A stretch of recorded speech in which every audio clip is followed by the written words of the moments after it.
Jay Crawford, Adam the Bull, Garrett Bush, Tyvis Powell, Jason Lloyd. Plus, ba-da-da-da-da, you're loving him, Mikey McNuggets.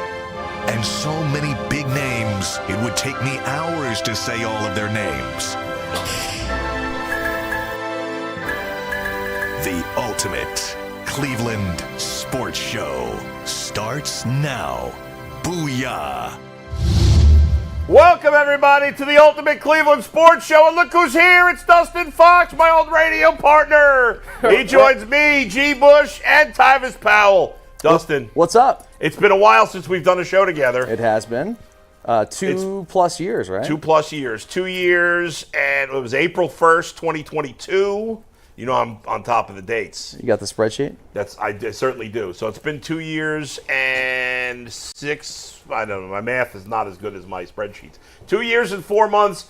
We're thrilled to have you with us. Good to be with you guys. I'm excited to join the show. Have a little bit more free time now that I'd say so. I've dropped the 25 hours a week on the air, which is, I mean, it's a hell of a run. Had a lot of fun with you and with Nick for the last couple of years, and I mean, it's time to start a new chapter. That's right. And I'm excited that you guys sort of welcomed me in with open arms. Yeah. Obviously, as this happened so fast, and again, you guys sort of brought me in the mix immediately, and we're like, hey, we got a couple spots, so I'm going to be on with you guys twice a week, and Tuesdays and Wednesdays. Today is a Tuesday, feels like a Monday. It does. But I'm super pumped. And it's the start of football season.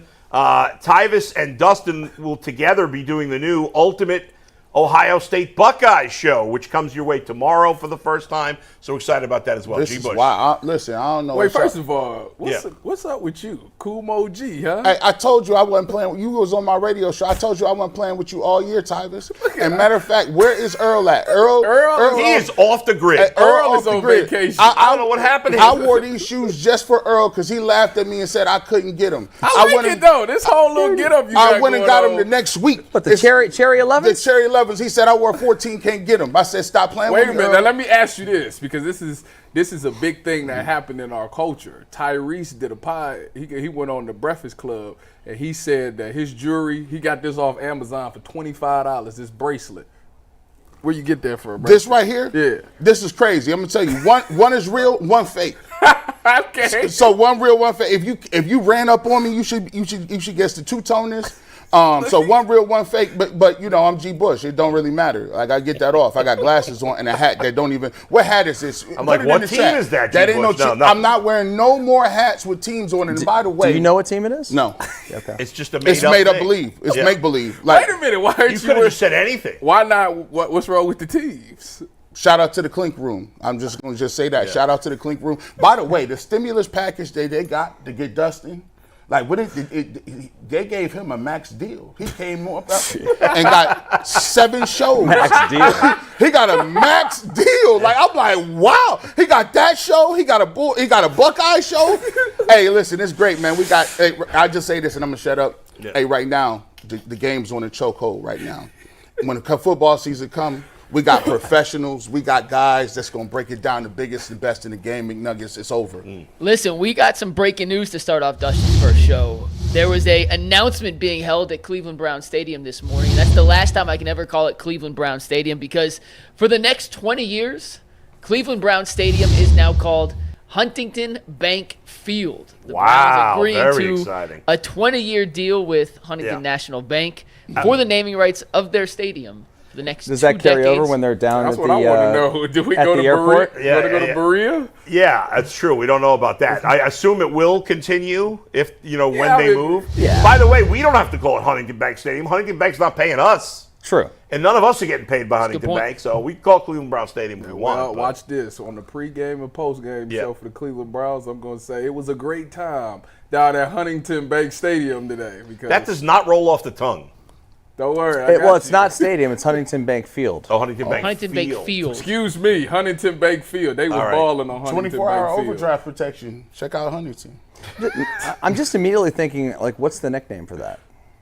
What? Hunt? The hunt? The bank. The hung? The bank? The hunt? Yeah, I don't know about that. Yeah. I don't know about the hunt. Yeah. By the way, Aaron was playing a video game this week, playing video games with his friends this weekend, and his friend said something about balls or whatever, and Aaron goes in the middle of the game with 5 of his friends. He goes, "Pause." I said, "You've been hanging around the whole show too much." Dangerous game. He got Aaron had the greatest Mario UCSS thing ever. That one on We got to Jason. play that, Mike. The Jason one is spot on. Can we play that? Oh, I saw that. Play Mario Kart? Yeah, that was pretty funny. No, the thing that you were out of the mix for those days, but I sent something to the group chat. Aaron made this like Google slideshow. Did you see it? No, you You don't. did? You were off. Yeah, he was off. I was out of goodness. pocket this So I weekend. texted it to the group. He made this it's like a minute long or something. A Google slideshow, and it was the ultimate Cleveland Mario show or whatever. I don't know. Yeah. It was, but it has all of us in it, and then our Mario character, like who we would be. At the end of the show. We'll Yeah. throw it in there for the end of the show. You got a good character. Did I get Bowser? No. He hooked you up with a good character. Did I get Diddy Kong? No. Okay. All I right. forget who Lloyd was, but it was the good. Lloyd was the one who- It was kinda it was made fun of good. Jason, No, it was but- good. It was really good. It was really It was funny. good. Anyway, we got a ton to get to today. We're all excited that Dustin's here. We're all excited that we've increased our team, that we have the best coverage of football that you can possibly get in Northeast Ohio. 3 former Division I athletes, 2 former Division I NFL football players. And let's face it, everybody knows that had I focused on football as a kid, I would have been a starting guard in the NFL and played longer than all these guys. Everybody knows that, but I decided not to go down that But I will say this much: he Yeah. was one hell of a Babe Ruth league player when he was 14 years old. Damn right I was. I mean, You're damn right. He still had it. Now, his body might not, react the same way, but instincts, he still got it. His instincts is perfect. Dustin, I don't think you saw it. We had like a WKYC softball. Jay hits like this hard ground ball to first. I make a good play. I get down. I grab it. I'm 2 feet away from the base. He falls. Boom. I'm just out. Tyvus had to come help me up. Whole lower body just dislocated. Yeah. Lower body injury. That was it. Mike goes, I'm glad G didn't come to the softball game because he would have definitely gotten hurt. Yeah, I ain't doing that. All right, tons to get to today. We're going to look at the left tackle situation. We're going to make our predictions. We got the faces out. Dustin doesn't have his own faces yet, so he'll be Jay today. But we'll get him his faces. We're going to say whether Mike's going to give us a list of defensive players on the Browns. We're going to tell you whether we think they're going to have a better or worse season. Later, the Guardians, who won a nice game yesterday. Gavin Williams pitched well. And we got another Browns game for later in the show. First, we sent it behind the scenes where we've got Steve, Anthony, and Mikey McNuggets. Mikey. Yeah, we have been saving the last topic we're going to do today. Yeah. I texted you last week, Bull, and said, hey, how does Dustin do with some kind of off-kilter, silly topics? And you said he'll fit right in. No, we've been saving this. Can I say what you actually asked? Sure, yeah. So he goes, so is Dustin more like Tyvus, happy-go-lucky, or is he a curmudgeon like Jason Lloyd? Well, Jason hates these hypotheticals. Yeah, he hates those things. So I said, no, he's definitely more like Tyvus. So we've been saving this since last week for Dustin's first day. We're going to have a lot of fun with that. Yeah. And we're going to jump into our first topic after a quick word from FanDuel. You guys have heard us talk a lot about FanDuel. It is the undisputed #1 sportsbook in America. And right now, we have a little something different for you guys. Starting today through September 22nd, all FanDuel customers can bet $5 and get a 3-week free trial of NFL Sunday Ticket from YouTube and YouTube TV. Then, with the YouTube TV base plan, you'll be able to watch every regular season Sunday afternoon out-of-market game. All you need is a Google account and a current form of payment, and you can cancel anytime. Just visit FanDuel.com/UCSS to download America's #1 sportsbook and get in on all the action. Bull Jed Wills did not practice yesterday. He has yet to practice in full capacity yet so far through training camp, and with just a few more days to go before the opening kickoff for the Browns, it'd be unfair to expect him to play on Sunday, correct? Yeah, at this point. Absolutely. And let me start with this, Dustin, because you haven't been part of the group here. Yeah. We've talked a lot about Jed Wills. What do you make of this situation? Because when he had surgery last year, the whole offseason, we never talked about him missing time in the beginning of the season. Right. And now he's been just out of action. What do you make of this? I don't know. I mean, there's things that Stefanski said that just kind of makes you think that there's something else going on, kind of behind the scenes. The reality is we don't know.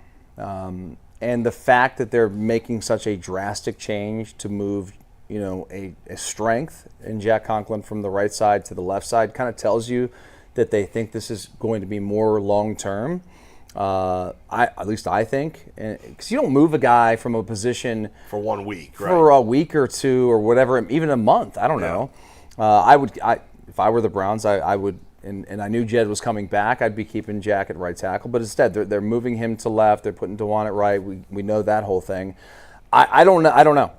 He's been a bit of a disappointment. I know last season he kind of got better before the injury. But the reality is we have absolutely no idea how soon he's going to come back. He has, like I said, I think been a disappointment since he has been in Cleveland. And it's unfortunate. But, Nick, we were talking about this last week, he said – he thinks that Jack Conklin could play there for like years. I'm like, okay, we'll find out. Yeah. Is I guess my answer to that, because dude has played left tackle before, but it was a decade ago. Right.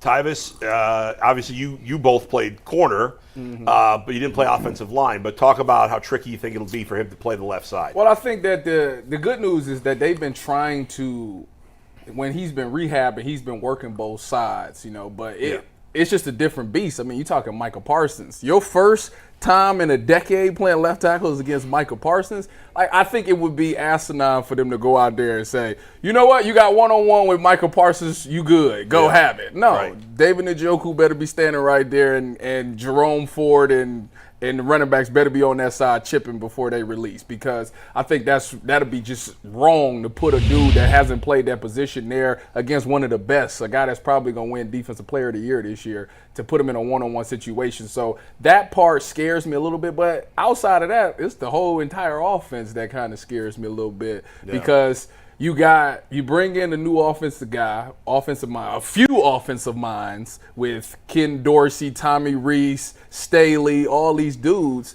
and we didn't get a chance to truly see it in the game day setting because the preseason was vanilla. We didn't want to show them anything.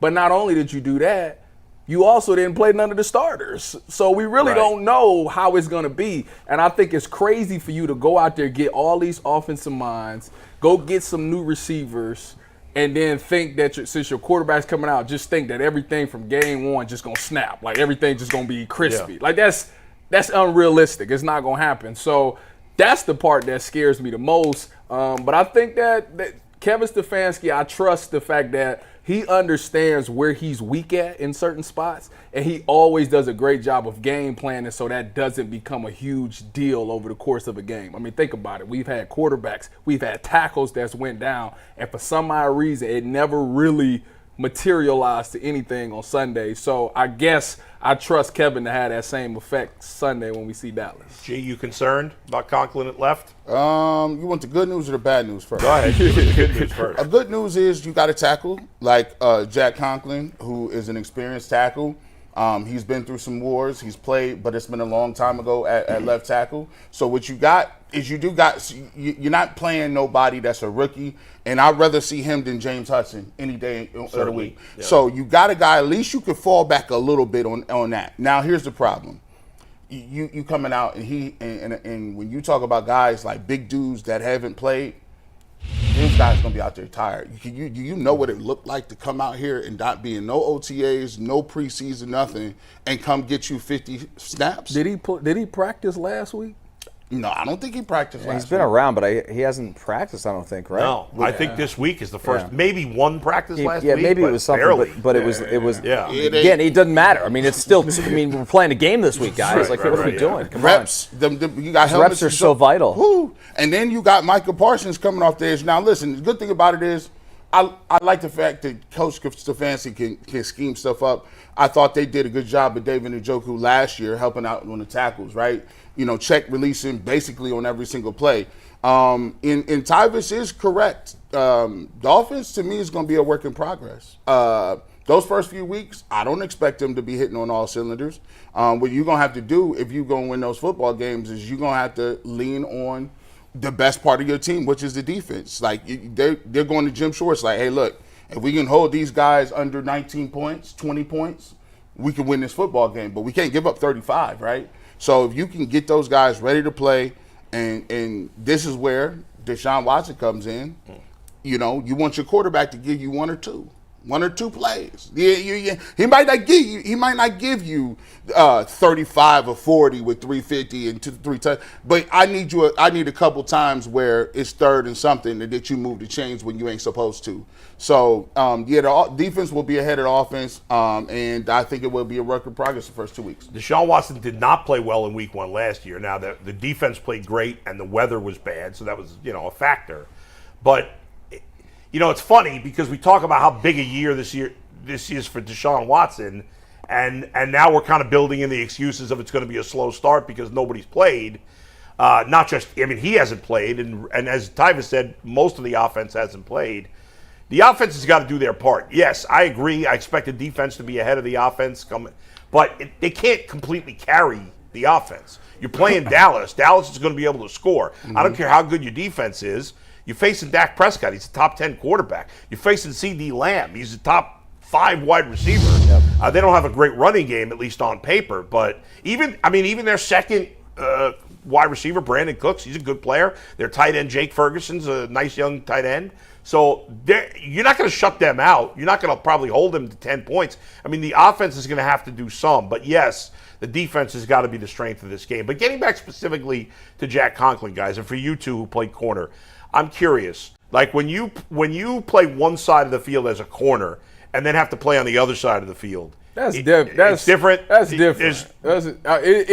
It is a slight difference. Like it can be tricky to some, but it's not like left tackle and right tackle. Okay. That's two totally different things to me. I think at corner, as long as you got good hips and your technique is good, you'll be fine. On that kick slide, and when you so used to kick sliding one side, and now you got to switch it and go the other way. Like, your body just not used to that. And then it's not only is that, these guys have good moves. Like, you got dudes that speed rush. You got guys that hit spin moves. You got guys that really good at countering. And if you're not used to your body just twerking that way like that, like it's that's what it looked like. Yeah. If you ain't used to it, like it's used to twerking. It can get chill out, bro. You need to chill out with that. But if you're not used to that, like it can be a foreign feeling to you. That's why reps is so valuable right there. At corner, you got to be, if you're going to be a top corner in this league, you got to be able to play both sides of the field. You got to be able to go inside, outside, and on the other side as well. Ask Richard Sherman about that. He did it. I know. He did it very sparingly, but he did it. It's almost like dribbling with your left hand. Like if they say you're a point guard, right, and you're a right-handed point guard, and then they switch you, they say, listen, we want you to play the whole game left-handed. You may be able to dribble with your left hand, right? But do you want to predominantly make moves and penetrate with your left hand? I don't think that's something like you really want to do. And the kick slide is that way. Like the kick slide is just basically everything. Like whether you overset, you underset, they got counter moves that come inside, go outside, dip, punch, and then they get you off balance and bull rush you. So it's going to be tough. That's why, I'm watching exactly where Micah Parsons is, and I expect the tight end or back to be over there predominantly the whole game. And on top of all that, corners is slim. You talking about 300 pounds trying to move. True. Like that's a lot. That's a lot to ask. I do think that there are some areas where you can compare the two. Obviously, such a different position as Tyvis had mentioned there. But I do think, kind of like what G. Bush said, the muscle memory, the reps of doing something for an extended period of time, you get so comfortable. And like I said before, he'd only played left tackle like 10 years ago. I know he played it growing up or whatever, but it's been 10 years. Like, you play left and right corner, of course you should be able to do both. And I played field and boundary when I was at Ohio State. And for the most part, in the league, it was left and right, depending on who else was out there. And by the way, I did like a certain side. I like to play the right side more than the left side. Part of it was because I had a dominant right leg, right? And so depending on it's funny, I like to play the left. So like this was my dominant leg, which meant all my load, my power came off of this leg. So when I pushed off in my back pedal, it was right here. Very similar to a tackle, right? If you're a tackle, your left foot's up, your right tackle, your left leg's up, so you're then pushing off this to get back. So your mind is sort of like it's backwards when you go to that other position. And I kind of equate this to, I never played offensive line at a high level. I played when I was in Pee Wee, which meant nothing, right? Okay, so when I got to Ohio State, I was on the punt team, and I played the wing on the punt team, which is probably the closest thing you can have to a lineman or a tackle, which in terms of the kick step, the drop, and all those things. And so I played on the right side, and I was very, very comfortable with that because of the way that I'd work on it. The kicks, you kick your right leg back, blah, blah, blah, boom. It's basically a tackle position. I couldn't have played the left side if my life depended on it because my mind was so jacked up because I tried it a couple times and I was terrible at it. Yeah. So I hope it's a better transition for Jack Conklin going from right to left, and certainly we'll see in the games. The number one concern that I have about this change, guys, is that you're taking a strength. And if it becomes a weakness, and I'm not saying that it will, because DeJuan Jones, I think, has shown a lot of potential to be a really good right tackle. But if it doesn't becomes a weakness, and then you got Jack Conklin at left tackle, and let's say he's 80% is of what you think you're going to get, dude, I would rather have him at right tackle playing at a Pro Bowl caliber level as opposed to him being an average left tackle. Yeah, I mean, you can't help both guys. I mean, or if you do, then you have nobody not enough guys out running a play. Right. So it's going to be tricky. And I wonder, like, if you're Jack Conklin, because he's played right tackle for so long, is there going to be a moment? I'm not watching the offensive lineman's feet, but there will be somebody watching that. I wonder if there'll be a moment where he'll take the wrong step once or twice. I think it's so when you kick sliding, you have to do it in a specific degree angle, right? You gotta go straight back. You can't so if he turns his shoulders and gets too parallel to the line of scrimmage, he opens up the inside move, right? If he doesn't get enough depth on his kick slide, he gets beat on the speed rush. If he's off balance because he doesn't have his power or his anchor step correct, he's gonna get push-pulled. There's so many different things you could do, and for me, like when Dustin said it, he's right. Like, you just have to really think, okay, well, something must really be up with Jed because usually they don't make those type moves just willy-nilly. They're like, all right, well, listen, if he's going to be out 1 or 2 weeks, cool. We'll work with it over here. No, we'll assign somebody for those couple of weeks. But they could have. If it was just going to be a week, maybe they just go with a Fetty at left tackle or whatever, James Hudson. But yeah, it does make sense what you say that maybe this is going to be a longer term thing, and who the hell knows what's happening. And if Jack Conklin plays well, I would stick with him. Nobody cares. Or at the same breath, though. Yeah. This is Jed's last year. Right. Under contract. Jack got 2 more years. They're paying him a boatload of money this year. It's like, let's get something out of him. Yeah, exactly. And, well, it'll be interesting to see how it goes. And you would think, I mean, if you're the Cowboys defensive coordinator, you're targeting Jack Conklin, even though he's good, right? Because I'm sending the blitz from the left every time. Yeah. Tyvis, even with Micah Parsons coming off the edge at that side potentially, would you still blitz on Micah's spot if he's going up against Jack Conklin? Yeah. Put as much pressure on him as possible. The side that he's playing. He got to think about picking up blitz, and you got Micah Parsons And too. the calls is different too. Like when I'm sending that nickel right off the edge. When the center is calling out stuff, like he hears it at right tackle, he ain't thinking about nothing. Okay, cool, let's roll, rock and roll. Now you really gotta listen. Like, okay. Now here's the great thing: you got a great left guard, and Joe Bitonio that can help you out a little bit, right? He'll talk it out. He'll talk it out. So like that's a good part about. Usually you want your tackles. I would prefer my tackles to be my best players. But when you got 2 guards the way they got that are their best players up front, it helps a lot because they can help out some guys if they need some help in knowing what to do or in terms of picking up pass rush. Mikey, what do you got? I got one last question on this, then we'll move on to our defensive back duo helping us break down how to slow down CeeDee Lamb. But how much do you think Myles Garrett will practice against Jack Conklin this week at that left tackle position to kind of get him ready? Funny you bring that up, Mikey. Funny you bring that up because I was just thinking about that myself. Yeah. Whenever you have a chance to go up against good on good in practice, it makes you better. I went up against the best wide receivers in the country when I was at Ohio State, and those guys were all first-round picks. Yeah. And you know who I was playing on Saturdays? not first-round picks. Okay, so those guys made me a heck of a lot better. And if I'm the Browns, and I don't know how much Miles, lines up right side versus left side. I know he's got a more comfortable side that he plays on. But as much as you can in practice, you definitely want to try to get him. And maybe they get him maybe Miles stays after practice. I don't know, just because he's such a team guy that he wants to help his guy really get up to speed as fast as possible. Yeah, that would be the best thing, because that's as close as you're going to get to Micah Parsons. And usually in the NFL, people do that. Like if you're a pro, you're a vet, and you're coming off injury, you know that this game is riding on you, you will go to Miles and say, Miles, 00A. Just after practice, let me get like 5 or 10 pass rush moves just after practice. Yeah. And they'll be like, I got you, because they know you trying to get ready for a game. Right. I would imagine that is taking place. This could be a good find. I mean, you think about it. All the last year, I'm sure you guys were doing this too.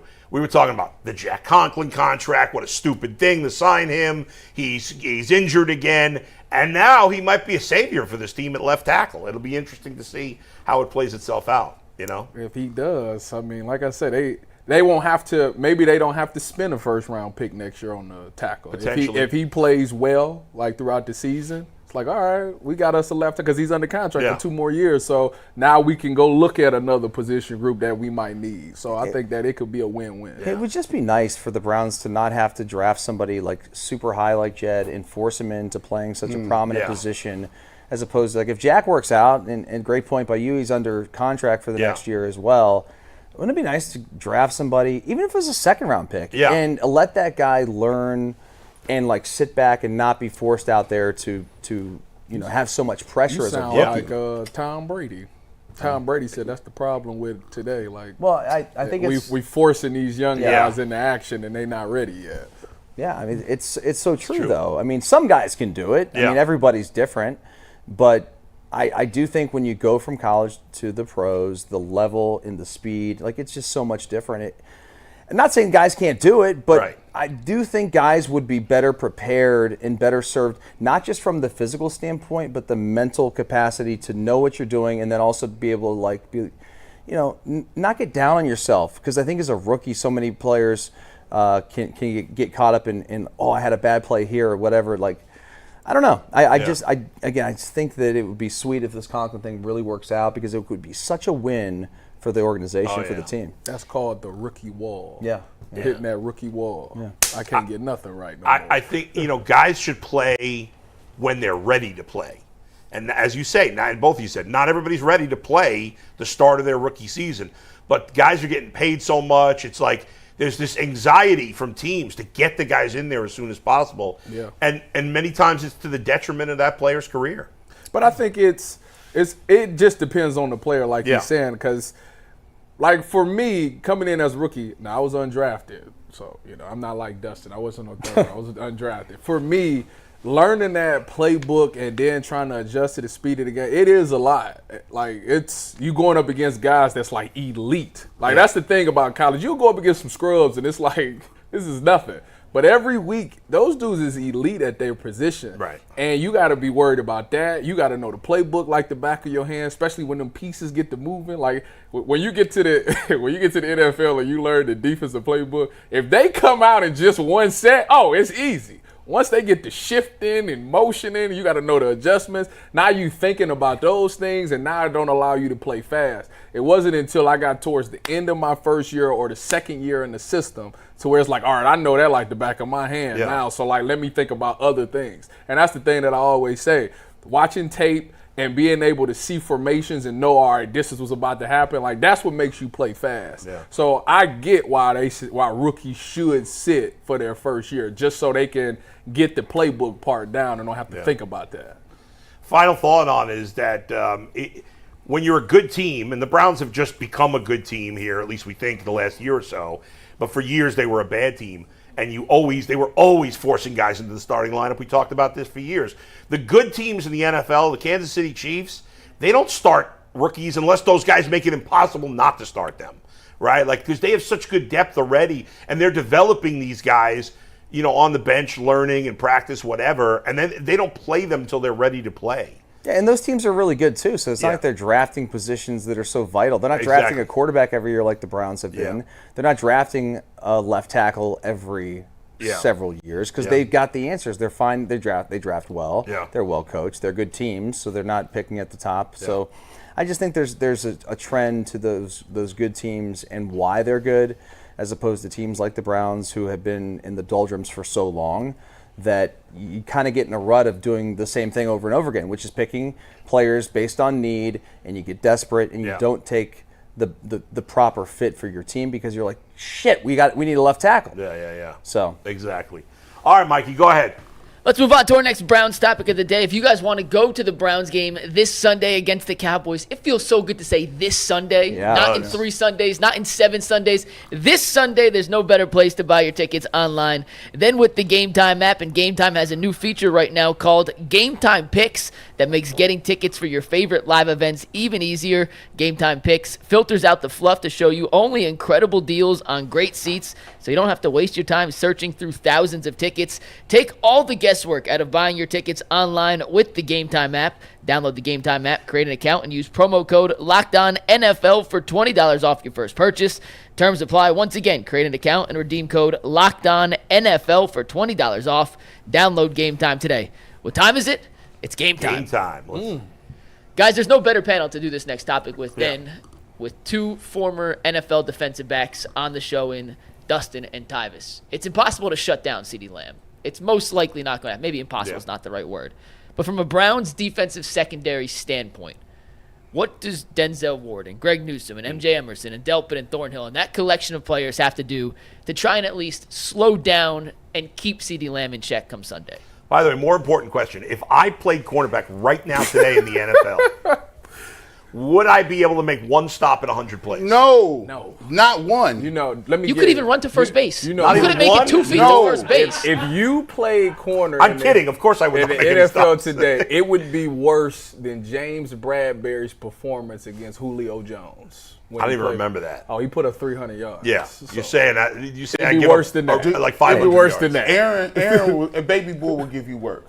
Yeah, he would. He would give you work. He would. He Yeah, would. No stop. I'd be out of I'm luck. thinking No, about 100 Dustin, you got any plays. faith in me whatsoever? 100 No. plays to make what's considered a One good play? stop. What's a stop? Like PBU? Like, what do you got? You're not getting No. a pick.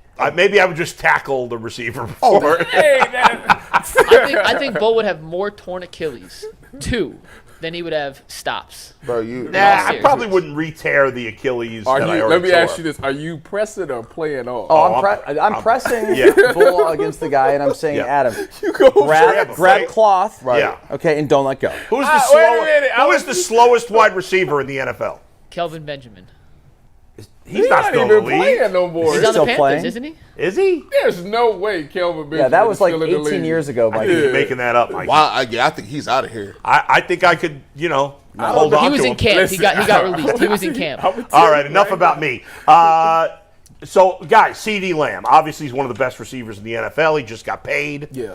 He's making a ton of money now. What was your exact question, Mike? I forgot you. You're How not do you going to shut shut him him down. down? How do you slow him down? What can You the can't really Browns shut do down. I mean, contain him, slow him down? We've seen Denzel Ward do a great job against No, he would. Jamar Chase. But I think that the way that the Browns are, like, I don't think they really want to go out there and do Denzel, you follow CD everywhere. Like, I think that MJ Emerson and Greg Newsome is all like, you handle yours, I got mine type thing.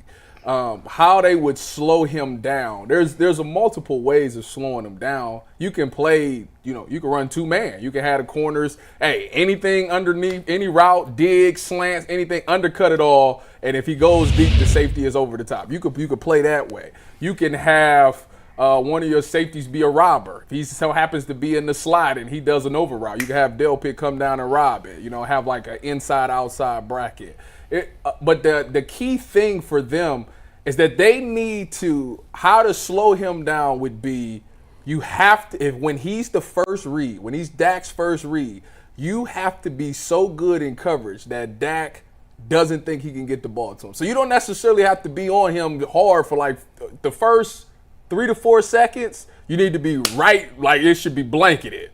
because your pass rush is going to get there, and there's a clock. Dak can't sit there and go, all right, I'm going to just wait till he get open. I'm going to wait, then go. No, Dak got a clock in his head. It's boom. All right, my first read, he going to go boom, cover 2, CeeDee, okay, it's not there. Let me go to 2 because Myles Garrett and company is coming. Yeah. So you have to be good in them first initial 4 seconds, and I think they got to have a plan to where one of those safeties is over the top, or somebody has to be there to help at all times. I think that's the way you do it, because if Dak realizes, okay, he's being double teamed, I'm not going there. Yeah, that I agree with. I wouldn't consider. I mean, maybe at times you want to double team CeeDee if you feel like you're in a position where they're definitely going to go his way. That may happen in the red zone where you want to shade a safety over top of whoever's on CeeDee, which I would assume will be Denzel most of the day. When I'm out in the field, like I honestly feel so confident in Denzel Ward's ability that he should literally be like, I got him. You know, like this is, and I'm not saying if Denzel says that, if Denzel goes up to Jim Schwartz and says, I got him, let me have him the whole game, what would I think Schwartz it would give Jim Schwartz confidence, and you feel good about that. But at the end of the day, it's going to be Jim's deal. It's going to be his decision on what he wants to do. I'm just telling you my thoughts on it and how I would play it out. And I think that Denzel is talented enough. It's a challenge for him, but the great corners embrace those challenges and go out there. And it's like, it's one of those days where, like, you know it's a lunch pail type of day, and you go to bed a little bit earlier. You're a little bit more locked in throughout the week, and I think Denzel certainly does that and will do that this week. But you bring up another good point, Tyvis, in terms of your pass rush, right? That's your best friend. I mean, nobody can cover all day. I don't care who the hell you are. You could be primetime and be out there. If you don't have a pass rush, it's going to be very difficult for you to look like a baller and to make a ton of plays. So, yeah, it's going to be tough. I spoke to a coach this week. It's funny. And I asked him about, hey, because this one team had a receiver who was really, really good. And I'm like, you planning on doing some double? He's like, yeah, the only thing is, like, you're sort of robbing Peter to pay Paul, right? Yeah. In a way when you double team all the time. So it's going to be interesting. The good thing is, guys, we got some damn good dogs at corner and in the secondary. It may actually be the strength of the team outside of, that pass rush up front. So, yeah, I feel confident. I'm not too worried about it. You know that they're going to get their yards. Yeah, they're not going to stop him. They're getting paid too, right? Yeah. So you got to remember that and understand that they've got good players. Their offense is really good. I can't believe how many people feel like this game is going to be so easy. I'm like, dude, do you understand? Like Dak Prescott. Easy? I mean, I feel like I've been on the air for 2 weeks talking about this, and maybe it's the biased Browns fans. The internet is a different world. I'm about to say, I don't know about that. This game could go an ugly way for the Browns if it gets away from them. Like, I just think that it's going to be a big challenge on this defense to really early in the game settle in and let the offense not. You don't want to put pressure on Deshaun and the offense, especially early in the ball game, but it's one of those deals. They got dudes. Yeah. But we got dudes too. Yeah. Martin Emerson, I like what he did. There's opportunities sometimes when the number one guy is out and you play very well. And I think when Denzel Ward was out in camp, he got to see Justin Jefferson up close and personal. That was a great thing. Right. So he looking around like now in at corner, y'all know, it's all about confidence. It's like, yes, it is. It's like, can I get up here and he's a dog? You got to think you a dog, and you got to forget very quickly if you got a pass caught on you or if you missed the assignment. You got to understand like this. Let's flip that script. I think MJ Emerson is coming into the season with the most confidence he's ever had. I think he feels that he's one of the best, 30 corners in the league, and right now he's not getting that just desserts. That's why I don't think it's gonna be Denzel, you go wherever he go. Because at the end of the day, Martin just showed you, look, I went up against Jay Jettis, and I just shut him down in practice. So what are you talking about? And I like why. And then on top of that, one, I've been working with him all offseason. Two, this is a contract year for me. I need my bread too. And he play a different way. I like a secondary that can mix it up on you, right? So when you got Denzel Ward, he got that speed in his back pocket. You're not about to get over. No, you're the not top. burning him. You're not like so. He just trailing you like no with his arm. No, you ain't getting that off. But Martin Emerson different. He physical. He gonna want to get his hands on you at the on at the line of scrimmage. He gonna be wanting to make sure that you know he's there in the building. And on top of that, I think they got to get a little physical with CeeDee Lamb. You can't let CeeDee get out there and start feeling himself, bro. Like, he's the one of them dudes that if he catch 2 or 3 balls in a row, you like, oh, this about to be a long day. CeeDee Lamb out here, he ready to go. I think if the Browns break tendency a little bit, give me some match zone, give me some other stuff that because they think they're going to come run man-to-man. And the Browns will probably be man-to-man They will. a lot. They will. But if you can throw a couple wrinkles and make Dak be like, oh, I didn't see this on film. Now you got a little extra time for Miles and some of them other dudes to get home. So this is a defensive game with Jim Schwartz. It's the first game of the year. They don't know what you're going to run. Ain't nothing on tape, and that could be kind of scary. But you know what the best thing about it is? The Dallas O-line is still a work in progress. They got some issues going on. So, Miles, you better eat because your boys need you for at least the first, like I say, after 3 or 4 seconds, I need you to get there. You gotta have some pressure, get Dak off his spot, something. And because that's a tall task trying to stop CeeDee all day. You know by the numbers, September Myles Garrett is different. That's true. Oh, we can show you the numbers in case anyone has forgotten. Steve, if you would be so kind to pull up. I renumbered the whole show this morning. Give me 95, please, Steve. Good number. Dustin, we've done a whole deep dive into the Myles Garrett sack study, when he gets the majority of his sacks and whatnot. Steve, you can take 95 full if you want here, please. But yeah, he unfortunately gets worse as the season goes along.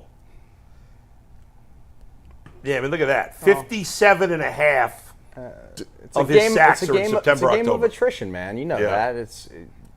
By the time that November, December roll around, dudes are out there, with braces on everything. You're right. That's the time Tyver said, when you get to about November, you looking outside and be like, man, it's cold, my fingers hurt, I don't want to do nothing. Like, your body just like, and then you're shivering like leaving the bed. Yeah, you're like, nah, I don't want to do none of that. Just the thought of going out there on the practice field, you're like, damn, it's cold outside. It's cold. And them hits when you get cold, it magnifies everything. Like, little stupid stuff, like your wrist, like someone stepped on your feet, like they cleated that toe? They step on your toe when it's cold? Oh, your big toenail. Oh, it's just it's levels to it, right? But yeah, when it's hot, it might as well be summer. Myles Garrett is ready to go. Like he ain't played no games. He's fresh. Can you imagine? He's going against a rookie, and Myles Garrett can definitely change a whole game. I saw him beat the Colts by himself. Not only are the Cowboys have 2 rookie offensive linemen, but let's face it, I know he's your boy there, Tyvis, but hey, don't do it. Your boy Zeke is shot. Don't do that. Don't do that. The Cowboys got no running game. Listen, Zeke, 1,000 yards. You heard it here first. 1,000. That was like an Odell Beckham 1,000 yards. It was a lame 1,000 yards. He get this year 1,000 yards, 10 touchdowns. No, Ezekiel Elliott. Oh no, he didn't get 1,000. Yeah. He's going to be, I think, Dustin, that they're going to use Zeke. Zeke's going to be like Kareem Hunt was here last year. He'll get his touchdowns in short yardage situations. He's 30 years old. Yeah. I mean, he's old. What can you expect out of him? He's not Frank Gore with the longevity. He's better than Frank. No, he is. Of course he's better than Frank Gore. I'm saying, like, he's not going to, at least I don't think. You think he's taking a lot of wear and tear on his body. He's not the same player he once was. No. But he's still good. And he's serviceable. Yeah. So spring game. I don't know why they signed Dalvin Cook. I don't know why they needed another old guy there. But spring game. They said the one dude's supposed to be the starter. Rico Dowdle. Yeah. They'll probably split carries. We'll see. Browns are a 2.5-point favorite heading into Sunday's game. Mikey, go ahead. 2.5? Did it move? That's a lot. I thought it was a pick 2.5. That is correct. It's 2.5. It has moved a lot in the last week. We'll see if it moves through 3. The key number. Right, exactly. It rarely happens. Go ahead, Mike. On tomorrow's show, we're actually going to run through some of FanDuel's season-long bets for the Browns, see which ones we like and which ones we don't like. But that is coming up tomorrow. This next segment is brought to us by our sponsor, BetterHelp. Sometimes we all need the opportunity to get something off our chest, big or small. Certain things can really start to get to you, and it's important to let that out, especially to someone who's unbiased in your life. So today I want to say how I feel about summer escaping us. But it's okay because football is right around the corner, and to block out the summer scaries, getting football back to the exact boost we all need. Therapy can be different for everyone. Most of us have bigger problems than our favorite sports teams, and it's important to get those things off our chest every once in a while. If you've been thinking about starting therapy, give BetterHelp a try. It's entirely online, designed to be flexible and suited to your schedule. Visit BetterHelp.com/lockedon to get 10% off your first month. That is BetterHelp, HELP.com/lockedon. Did I just hear you right? Did you say summer scaries? Summer scaries. You heard of Sunday scaries? Sunday These are scaries, yeah. Summer scaries. All But we have right. football, so we're all good. All right, guys. We're going to run through some of the Browns' biggest defensive players, Bull. Now, listen, we have the fatheads. Dustin obviously just joined the show today, so we do not have Dustin Fox fatheads yet. We'll have them probably I in the get next to be couple Jay weeks. today, right? You get to be Jay, the smiling Jay. The best 59-year-old athlete I know of. He's 60. He's Don't cut him 60, bro. short. No, I thought he hadn't turned 60 yet. No, he turned 60 on July 4th. Oh, he did? I thought he turned 59. I No, cannot 60. believe All right, so the best shaped 60-year-old I know. that man. I can't believe he getting 10% off at Denny's, man. Shout out to Denny's. The last person Slam. that needs the 10% Denny's Yeah. You know discount. Jay Crawford doesn't eat at Denny's. Yeah, Who are you kidding? Yeah, nah, Let's go. Jay better not be too good. Jay's for too Denny's. fancy for His Denny's. body's a temple. We got 7 guys that we're going to run through, and I Okay. want you to give me a happy face if you think they're going to have a better 2024 season Okay. than they had in 2023, and if you think they'll take a step back statistically, however Yeah. you want to put that into context, it's Okay. a sad face. So we're going to start with the reigning Defensive Player of the Year, Myles Garrett, who is coming off the best season of his career. Can he be even better? Can he be in better? 24. No. I'm going to say yes. Dang, Tyvus. Dustin says yes. Hey, man, it's football season, and I am the leader of the Kool-Aid Mafia. You already know what it is. Yeah. Let's start with Tyvus because he's the lone dissenter. You just don't think he can do any better? Yeah. It's 14 sacks. You can't get 15? No. No. I love You know, and it's Yeah. my personal challenge. Yeah. Put the camera on me, Steve. I dare you to So get was the 15. question? Was the question dare you. for him? Sorry, that was your moment. I totally stole that. Sorry. My bad. I'm new here. Yeah. No, that's no, all no. right. You Feel can free to have it. interrupt those rants. The question is, will he be even better this season? Yeah, okay, but that's a different question than is he going to have more sacks? That's true. You know, That's true. He could have a worse season and have more sacks. He could have more in TFLs. theory. He can Right, be more yeah. impactful for the guys around him. Yeah. I don't know. I think that he's such a transcendent talent that he's going to get better and better. Yeah. Of course, it's like saying, can Michael Jordan have a better year? Well, he's Michael Jordan. Of course he can have a better Yeah, year. yeah, He's unbelievable. That's sort of Myles Garrett when it comes to the position he plays and his role on this team. I mean, don't you think too, guys, in third year in Jim Stewart's system, right? Second Yeah, year yeah. in his system. Usually you get a lot better. Yeah. From year 1 to year 2. So that's something to keep an eye on as well. And, he has, I would say, even slightly more talent around him than he did last year because they've upgraded some of the veterans on the defensive line. I think he can be better because the only knock on Myles Garrett is late in the season. He gets worn down a little bit. He gets banged up. If this is the year he stays 100% healthy, it's crazy to say that there's another level for a guy who won Defensive Player of the Year. As you said, he's maybe the most talented defensive player I've ever seen. He's right there with. When you have these elite athletes and game-changing types of players, like I said, transcend it, there's always another level. Yeah. Like they find it, and especially when you get older. Like I watch these old heads like Djokovic in tennis. You're like, this guy can't get. And then they just level up, and the great ones do it. Kobe, MJ. Yeah. I mean, you look at. I mean, I'm obviously putting him in a category that's probably unfair. Yeah. But still, he's that good of a player at his position in his sport that I think he can definitely get better. You get smarter, even if you're not physically better, right? Aaron Donald was still great till his last year in the league. Myles Garrett can always get better, and I've always said this: if Myles Garrett gets disruptive in the run game, I don't need him the same disruptive force he is in the pass game. If he just gets off the ball and is in the backfield on regular rundowns, there's nothing you can do then. Yeah. Now you spilled it to the linebackers, and it's different, man. All right, Tyvus is a hater. Let's go. Let's go to JOK next. He had his best season of his career in 2023. Is there another level from Pro Bowl to All-Pro for JOK in 24? G says yes. Bull's thinking hard. Tyvus is confident in this one. He says yes. Dustin says yes. Bull, are you going to be the hater this time around? Nah, I'm going to be with him. Yeah, I'm not sure it's going to happen, but I think he was so good last year. I think he could be better. Is that your smile, by the way? Like what? It looks like a painful it looks like, smile. It looks like you're on the toilet. Yeah, or somebody's kicking me in the balls or something. Yes, I don't know. it looks uncomfortable. That's definitely a prostate exam. I think right when you think about JOK, the one element that I think he will be better this year than last year is the sacks. I think that they will actually let him blitz a lot more because I think he can get way more than 3.5 sacks. And I think everything else, what I seen last year on tape was clinic, but I think he can be involved more. He getting all these TFLs. Let him go on some of them pass rushes as well. I think he can be valuable there too. He get more sacks. You looking at defensive player of the year type stats. And I'm just I don't want to be hyper. I ain't going off the roof. I'm just saying he gonna get like 5 or 6. So he gets 6 sacks, right? Okay. So that means that's maybe 3 or 4 more TFLs, right? Okay. So now that puts you at 24 TFLs. That puts you almost like 6-7 sacks right there. How many tackles? And about 110 tackles on the number 1 defense. That's crazy. Dustin, That's crazy. You think there's more to JOK?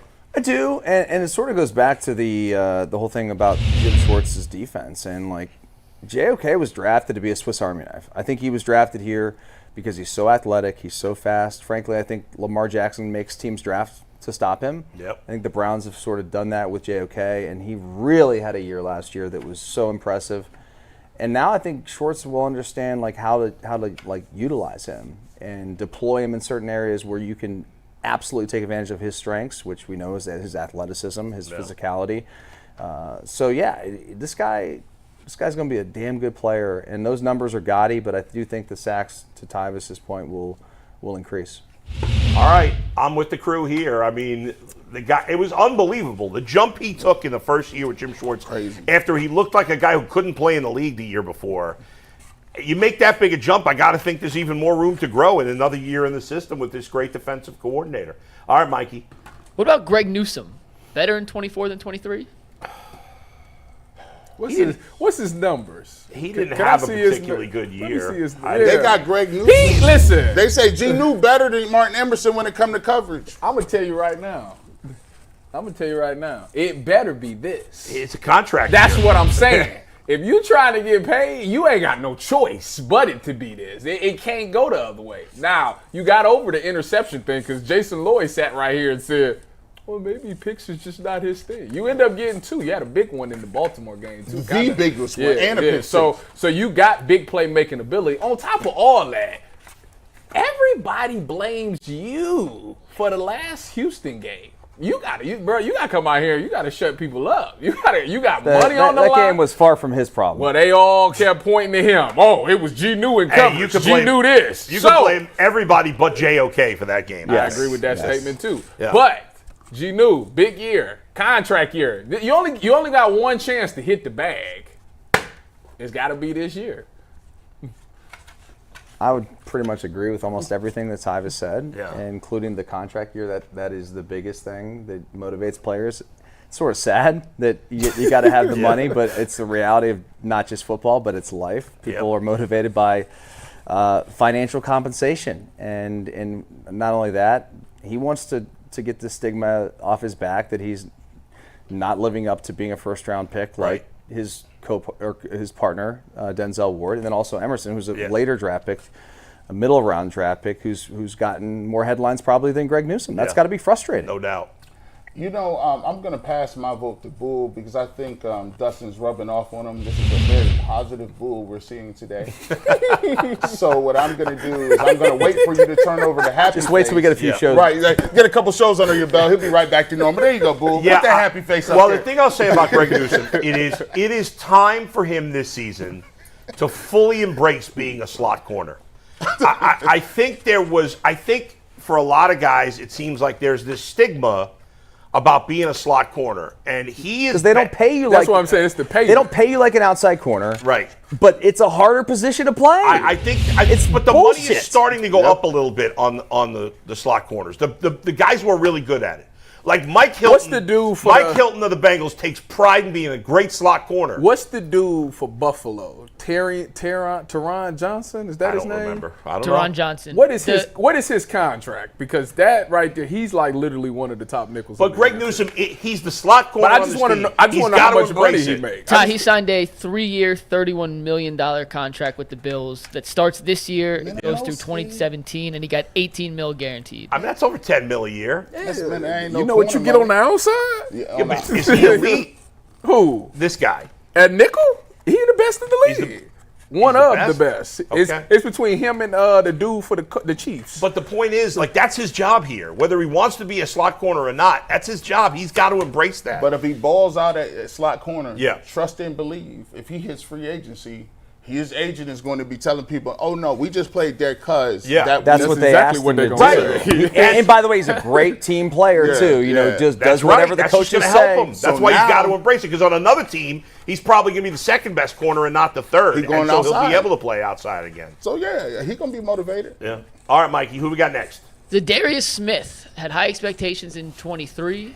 He was good enough. Solid, I would say. Better in 24. No. This is the Angry Bowl.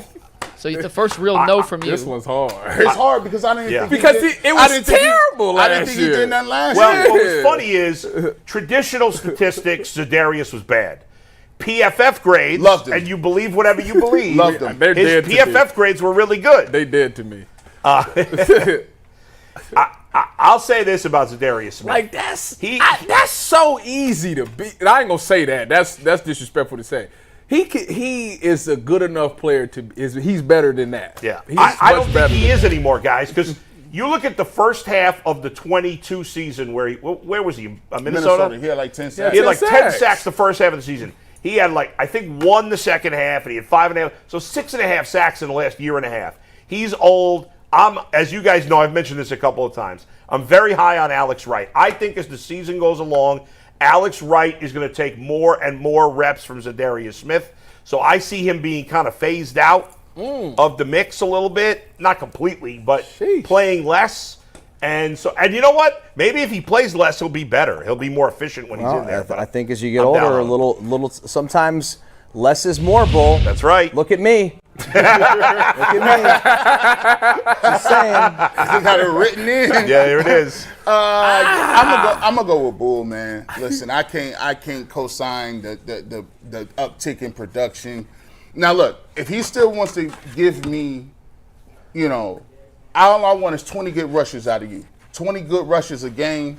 His production, he had a lot of, hold on, I don't want to make sure I don't got this down. He had a lot of good almost's last year. Like, he was almost home. I was almost there. I was I got a piece of that. Like, let me get a piece. No, you didn't get a piece of that, Zadarius. You weren't. That's what I say to my 10-year-old son. Let me get Hey, you almost made that play. Next time, get him. You know? Yeah. He's like, Dad, $10 a sack. Nah, that was a half. You didn't get half on So that. you don't think he even gonna get that? If he give me the same production, 5.5 sacks, but his pressure rate is up or win rate is up, I'll take it. Or then you should be flipping heads. Nah, because I don't You don't think he's it's gonna happen? I don't think he's gonna have no impact better year than he did last year. Man, listen.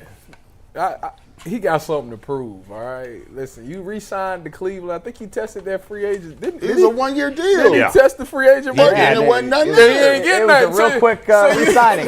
You better, if you trying to, it's a 1-year deal with Cleveland? Yes. Yeah.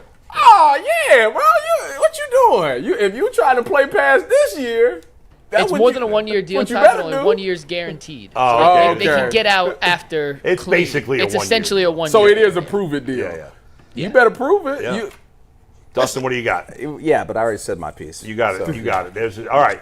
Mary Kay's going to call in a sec bowl, so I'm Yeah. going to give you one, then I'm Give us- going to give you a second one Yeah, so I yeah, can yeah. deal with her. But let's go All with right. Dalvin Tomlinson. Better or worse in 24?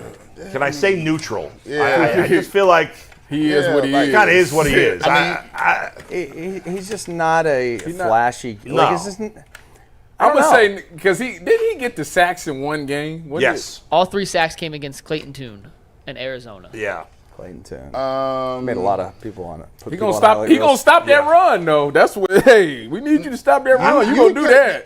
But that sack thing, I don't know. You could have gave me. I wanted to talk about Delpit and Thornhill. Well, that's what we're getting next, G. Don't worry. Don't worry. D-tackle. Anything on Dalvin Tomlinson? He's a nose. He's a no. Just to take on some double teams and occasionally making a tackle. Yeah. You know? Be in there. Like, do something. I'm going to go work with Mary Kay to make sure Yeah. the audio shot looks good. Give me Delpit and Thornhill. You could go, All right, Bull. let's You start. can lead it. Yeah, pick your Let's way. start with Delpit. Dustin, let's start with you. What do you think for Delpit? Man, what a year he had last year. Can he stay healthy again? That's a big question, but I would say the sky's the limit. He's like turned the light bulb on. Yeah. Finally. You guys, what do you guys think? Listen, this is one caveat. if the man can stay healthy, bro, keep your body in order. Like, you was balling, you was having a career year. The first 6-7 games of the year, you was rated like one of the top 3 safeties of the game. And then you got hurt. I know you can't help that, but I'm going with Dustin. If he can stay healthy, he's going to do his thing. I'm going to go with him because I think he was the one piece that was missing towards the end. See, Dale Pitt is a good athlete, but one thing that I know about Dale Pitt, because I actually watched him, is that he studied tape. Like, his IQ and his understanding of what an offensive coordinator is trying to accomplish is top tier. So I think that part of him being back out there is going to help him make plays. I always say, the difference between a lot of athletes in the NFL is everybody's skill set, for the most part, is about the same. It's above shoulders. It's how football smart are you? How can you understand what's trying to be done? And how can you anticipate what's about to happen? And I think he's a good person that does that. So if he stays healthy, he will be a better player. All right, I'm with you guys on Del Pitt. Let's quickly get to Juan Thornhill. I'm a negative on Juan Thornhill. Why don't you I'm not a big – I think he Which one of y'all did he beef with? Did he have beef with somebody on this show? It was Bull. It was Yeah. Bull. Oh, yeah. Who'd you think? Whoa. Beef? How'd I miss this? I don't – was it with me specifically? Yeah, it was. Yeah, he called you out. Yeah. You said it. Remember, he said Brown's media is so negative, and you were like, you got to prove it first. Exactly. Like, he shows up here. He's here for 2 seconds. He's going to tell us we're being negative, tell me I'm being negative. That's bullshit. I don't want to hear that. Yeah. How many players have come into Cleveland and said, we're going to win, we're going to do this. Don't ask for playoff tickets. That was a coach. They're or here a for GM. 2 seconds. Yeah, right. Like, you don't know. And Juan Thornhill You're going to come in here and tell us? We've been here for 13, 14 years doing it. Come on. Juan Thornhill, I don't think, and I don't hold any grudge against Juan Thornhill. I really don't. He's a nice player. I just don't think he really backed up his talk. I didn't think he was that hurt good last year. Okay, that's not my problem. Okay, so listen. As my friend Dustin Fox would say, you can't make the club from the tub. So let's go. Get your ass on the field. What I will say is, what I'll say about Juan Thornhill is, in that post safety spot, you actually do a couple of things. It's if the breaks past the line of scrimmage, get it down. If it's a deep ball in the post, make a play. And I think he does a good job of doing. He could do both of those. I mean, Kansas City, he did both of those a lot. I just think last year we didn't see the good parts of it all. Okay. One, it wasn't a lot of explosive plays, and two, he was hurt last year. So I'm going to say if he's healthy like Dale Pitt, he will get those 2 things done. He will get picks that's going down the middle, and he'll make the tackles when it breaks. I hope you're right. What he said. I'm deferring to Mary Kay Cabot. All right, let's defer to Mary Kay. We're going to bring Mary Kay on after a quick word from FanDuel. You guys have heard us talk a lot about FanDuel in the past. It is unquestionably, undisputably America's #1 sportsbook. And right now we have a little something different for you guys starting today through September 22nd. All FanDuel customers can bet $5 and get a 3-week free trial of NFL Sunday Ticket from YouTube and YouTube TV. Then with the YouTube TV base plan, you'll be able to watch every regular season Sunday afternoon out-of-market game. All you need is a Google account and a current form of payment, and you can cancel anytime you want. Just visit FanDuel.com/UCSS to download America's #1 sportsbook. And with that, let's welcome in our Hall of Famer. It is Mary Kay Cabot, who covers the Cleveland Browns for Cleveland.com from the new Huntington Bank Field. What's up, Mary Kay? Hey, guys. How you doing? I am here live at Huntington Bank Field, which was newly named just about an hour ago or maybe 45 minutes ago or so. So I'm still here, just had the press conference, and let's go. Mary Kay, did they talk about if they did move the stadium to Berea, would those naming rights still be the same? Because I know it's a 20-year deal. Yes, the naming rights will still be the same. So Huntington Bank Field will move over to Brook Park if the Browns end up there. So again, 20-year deal. This is a long partnership with local bank, and it's definitely going to either be here on the lakefront or in Brook Park. Well, Mary Kay, when you look at the Huntington Bank, I guess, deal in general, were the financials disclosed on that? No, the financials were definitely not disclosed on that. Of course, we asked, but we didn't get the answer on that. But I'm sure they're making a nice amount of money on this, and it's something that will last a long time and bring in revenue, whether they're here or out there. And then I also asked Jimmy Haslam and everyone at the little press conference afterwards, where we got to ask some questions. We did ask, of course, if they are going to make a decision or when they're going to make a decision on renovating or new, but they refused to answer that. I did ask them about, are they going to have a nickname for this? A lot of times these stadiums get a nickname, and they definitely said they were adamant about the fact that it is going to be called Huntington Bank Field no matter what. So anybody out there trying to come up with a nickname can kind of forget about it. Well, I'm not going to forget about it because, Mary Kay, let's face it, Huntington Bank is not paying us. They're not paying you. So we can call the stadium whatever the hell we want. They can't force us to call. Cleveland Brown Stadium. We can call it Cleveland Brown Stadium. We can call it the Hunt. We can call it the Hung. We can call it the Bank. We can call it whatever the hell we want. What I want to know is if anybody chided the Haslams for making a big deal about a press conference that the fans don't care about. Did we yell at them for that? Yes, I was the first to raise my hand and say, "What the heck are you doing here? How are you doing this?" No. No yelling. All right, fair enough. Mary Kay, you want to talk some football? Or you want to talk about the banks? Yeah, let's talk some football. Go ahead. Well, No, it is game week. It's so crazy. And hi, Mary Kay. It's good to see you in a different venue here. But no. Yes, good to see you too. Yeah, it's different, but this is. I feel like a kid on their first day of school. But all right, football is here. Cowboys week. We know all that.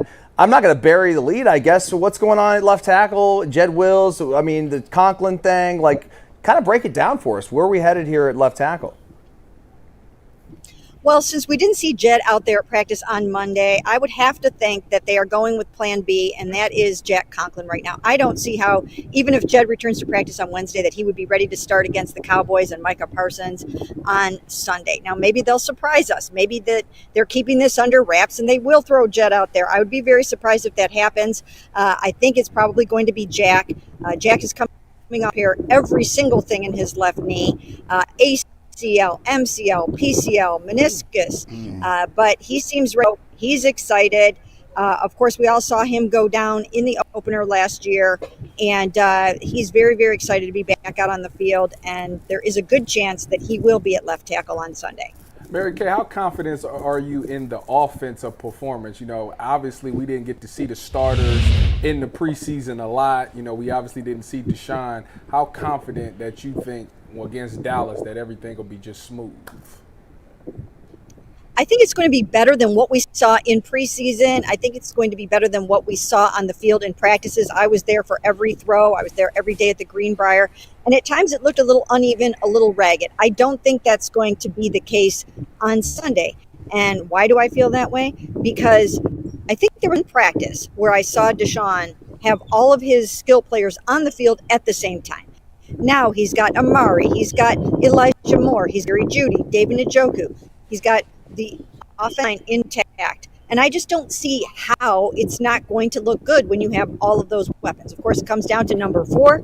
How is he going to perform? I think he should do pretty well. The arm looks good, and I think they're going to come up with a good game plan for him, one that he feels very, very comfortable with. The offense is very suited to his skill set, and I think it's going to look better than what we saw in practices.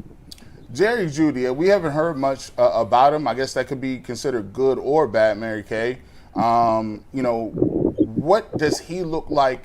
What type of, I guess, addition do you think he'll be to the game plan now that it seems like he's fully in the lineup, he's back ready to play, and he's getting those reps now? He looks good to me. He looks fresh. He looks fast. He looks really fast. He's a good separator. He does something really well when it comes to being able to get open. I'm watching double moves. I'm watching head fakes. Really good route running. He's watched a lot of Amari Cooper film over his years and other guys too. And I think that he's going to really show something here. And the other thing about a player is when you show confidence in them, when you tell them you're our guy and the world of you, the best comes out in those players generally. And I think that's going to happen with Jerry Jeudy. I don't think that we saw the best of him in Denver. I think he's going to be a better player here. Mary Kay, I want to go back to the Jed Wills situation for a minute. Correct me if I'm wrong. In the whole offseason, I know here we were never talking. I never remember thinking, oh, Jed Wills might miss training camp. Oh, Jed Wills might miss the preseason. Oh, Jed Wills might miss the start of the season. It seemed like the assumption was he was going to be ready to go from the beginning, and he's not been.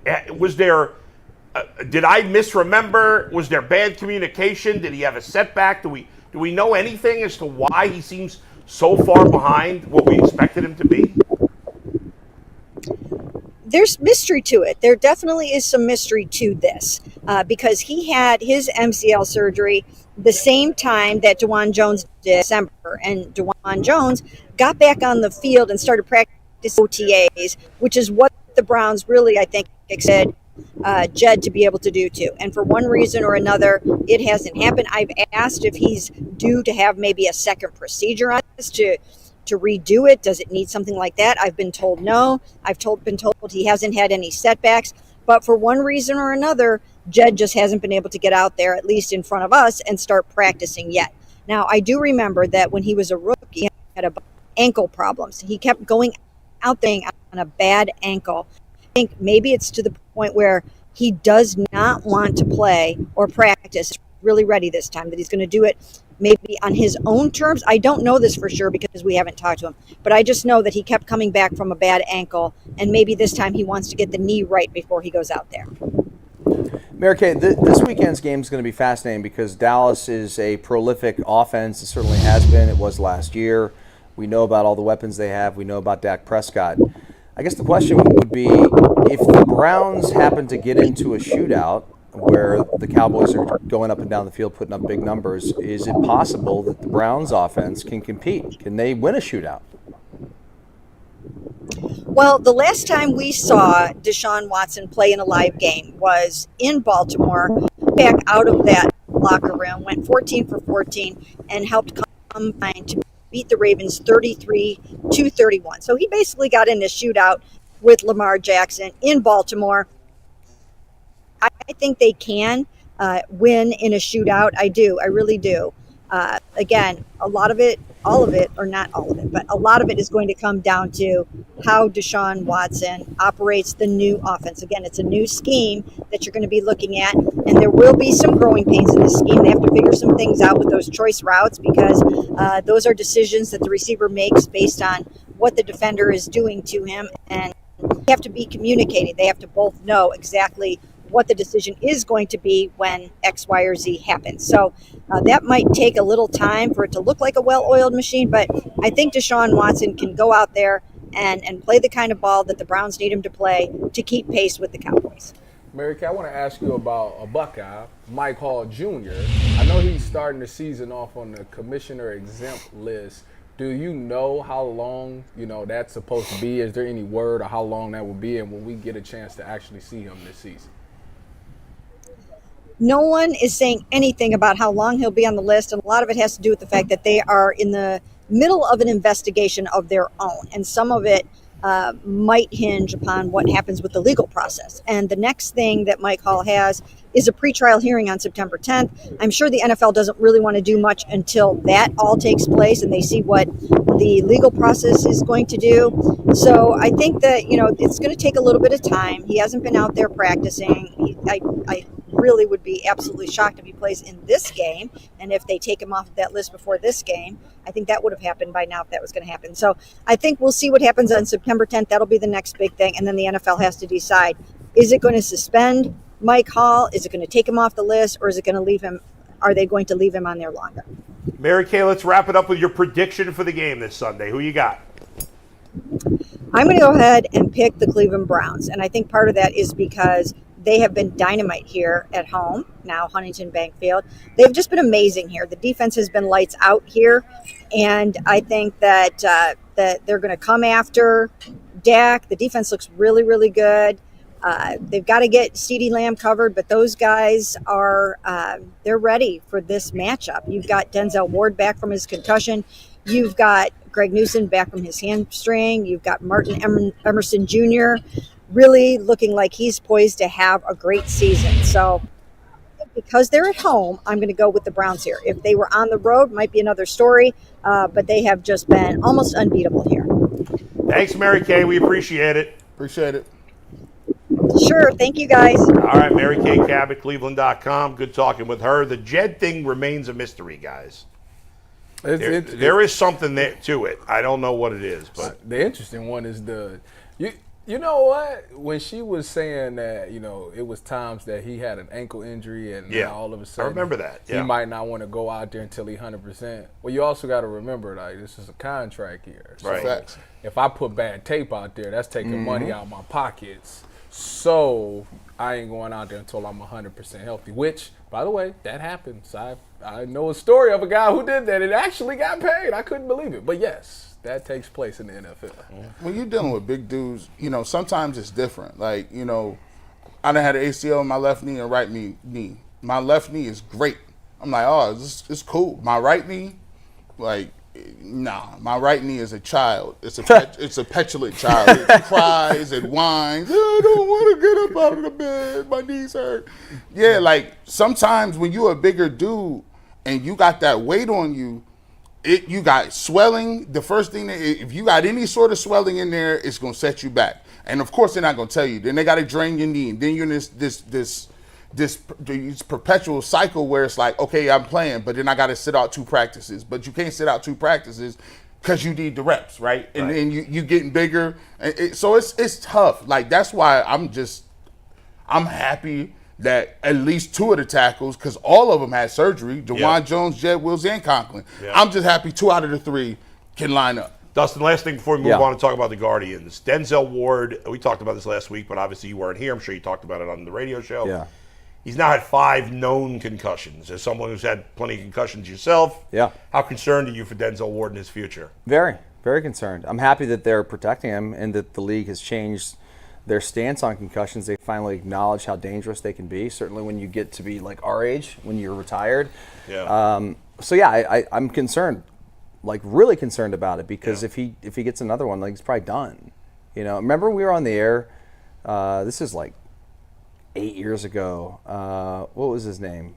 Jordan Cameron. Mm-hmm. Remember? Right. The tight end? We thought he was going to be the truth. Who had truth. all the potential in the world and just a lot of hits to the head. And so it forced him to sort of retire early. And I really hope that's not the case with Denzel. But he's had so many already that have been costly in terms of his career to this point. They've kept him on the sidelines. Hopefully he gets the new helmet that they're trying out now. Yeah. They started changing the helmets back when I was like a junior, sophomore in college, and guys didn't want to wear them because of they looked funny or whatever. Remember the bubbleheads? Exactly. Bubbleheads, people used to call the Peyton Mannings. So I really do hope that for his sake he can stay healthy, be on the field, but also, if it does get to that point, like get the hell out, man. Like it's not worth it. Can you change the way you play? I think certainly the coaching staff can put him in a position to not have as much contact, like keep him away from the boundary, man. Like keep him in a position on the field where you're trying to avoid contact against the run. I think the run game is where if you get him involved in blitzes and things like that, let's treat him like a delicate piece of fine china out there. You know what I mean? Yeah, he's got to be real careful. All right, Mike, let's switch it up, talk some Guardians. We're going to get back to the Browns at the end of the show, but we are going to talk a little Guardians. They've won 4 or 5 and are, I don't want to say on fire, but increasing their lead in the AL Central. Quick reminder, though, not only is Dustin going to be joining us every Tuesday and Wednesday throughout football season, Dustin and Tyvis are going to host the Ultimate Buckeye Show, which is going to come out every Wednesday throughout the football season. I believe tomorrow. Man, put that together quick there, Mikey. We did. Hey, that's all Anthony right there. That's the power of the UCSS production staff. When you get that max first deal. episode is going to drop tomorrow. I taught Tyvis and Dustin how to use the streaming system this morning, so I hope you remember. Be ready for that. But every Wednesday, the Ultimate Buckeye Show is now going to be part of the weekly UCSS umbrella on YouTube. You can catch it wherever you listen to your podcasts, watch the YouTube videos, all the above. And we'll do a little tease of that coming up on Overtime. We will get back to the Browns. Mike's got some special game for us at the end of the show involving the Browns. For now, we talk about the Guardians. You mentioned they won 4 or 5. Guys, last week I said when they salvaged that final game of the series in Cleveland against Kansas City after losing the first 3, they went into that last game of the series tied for first. The Royals had the tiebreaker, so technically they were behind. The Guardians were losing the last game of that series. I think it was 5-2 late in the game.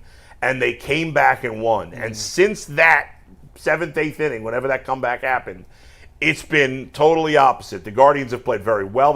Saturday they were awful. But Besides that, they've played very well since then. Meanwhile, Kansas City has not won a game since blowing that lead. Kansas City had to deal with some injuries. They've lost their first baseman. That's been a big deal. Their closer's banged up right now. Minnesota's been kind of middling, but you look at it right now after the Guardians do beat Kansas City in the first of a 3-game set in Kansas City last night, a game they were down early, to have a 3.5-game lead over Minnesota and a 4.5-game lead over Kansas City. That's wild. And remember, unlike with Kansas City, now Kansas City has the tiebreaker over the Guardians, but Minnesota does not. Now, they still have a 4-game series, but right now the Guardians have a tiebreaker over Minnesota. There's only, 140, 120, 138, 24 games left in the season for the Guardians. It looked like they were losing this division, guys, but they've kind of righted the ship, and now they seem to be in great shape to win the division. I think you was right. Me and you, I had agreed with you when you said that winning that last game against Kansas City was big. Jason was the one that he poo-pooed it. Yeah, he was the grouch. Yeah. On that. He was the Grinch on that one. But, Shocker. Yeah. But I think ever since then, I told you they got Kyle Manzardo up. Now, he didn't do nothing last night, but 2 days ago, he had the 2 home runs. Yep. It seems like the bats are starting to click. Lane Thomas is finally heating up. And the pitching is the one, because been great. Boyd had a really good game where I texted the group and said he is who we thought Alex Cobb was, and then boom, Alex Cobb comes out there giving it to Jason. Yeah, I do, because Jason acts like he's just this expert, and I'm Jason's casual an expert. fan. He's also super negative about everybody. I mean, he's a Quan hater, right? Is that the deal? No. He's saying that because I said Quan when he I jumped into that conversation. Well, Tyvus mistakenly tried to make an argument that Quan was going to hit 400 this year. He was at like when he was batting 397 at the time. And so now Jason's got to bust his chops every time his batting average drops. But Jason's mad because I said the Guardians would be top half in home runs, which where they at? They Mike? still are. They still are. Okay. Barely, but and they're now still my on. next one is that Big Christmas to hit 20 home runs before the end of the year. But anyway, It looks like he could. thank you. You're a smart man. But anyways, the bats have been clicking, and the pitching has just been phenomenal. Like I said, with Boyd, Cobb, even Gavin Williams last game. He was great yesterday. Like that's what I'm saying. They all have been good, and the bullpen has continued to be lights out. So that to me was the thing that was missing. Them bats wasn't clicking. Now that they back hitting home runs again and the pitching looks solid, they're going to be hard to beat. And I think that they are starting to catch fire right about the time you want them to catch fire, towards the end of the thing, so you could take that momentum into the playoffs. They're battle tested. I'll give them credit. When they got to even with the Royals, it could have went one or two ways. They could have said, hey, you know what? We're going to fold up because we're a relatively young team and we've been front runners the whole year. But as I was watching the game yesterday, it dawned on me. I'm like, you know what? I got to give them credit. You know what I'm saying? I got to give them credit for being resilient enough to say, all right, well, look, we haven't been playing good ball. It's ebbs and flows to the game. Now, we were in a slump. Then you look at what Kansas City has been doing the last 6-7 games. They haven't won a game in a long time. So now you've actually extended the lead.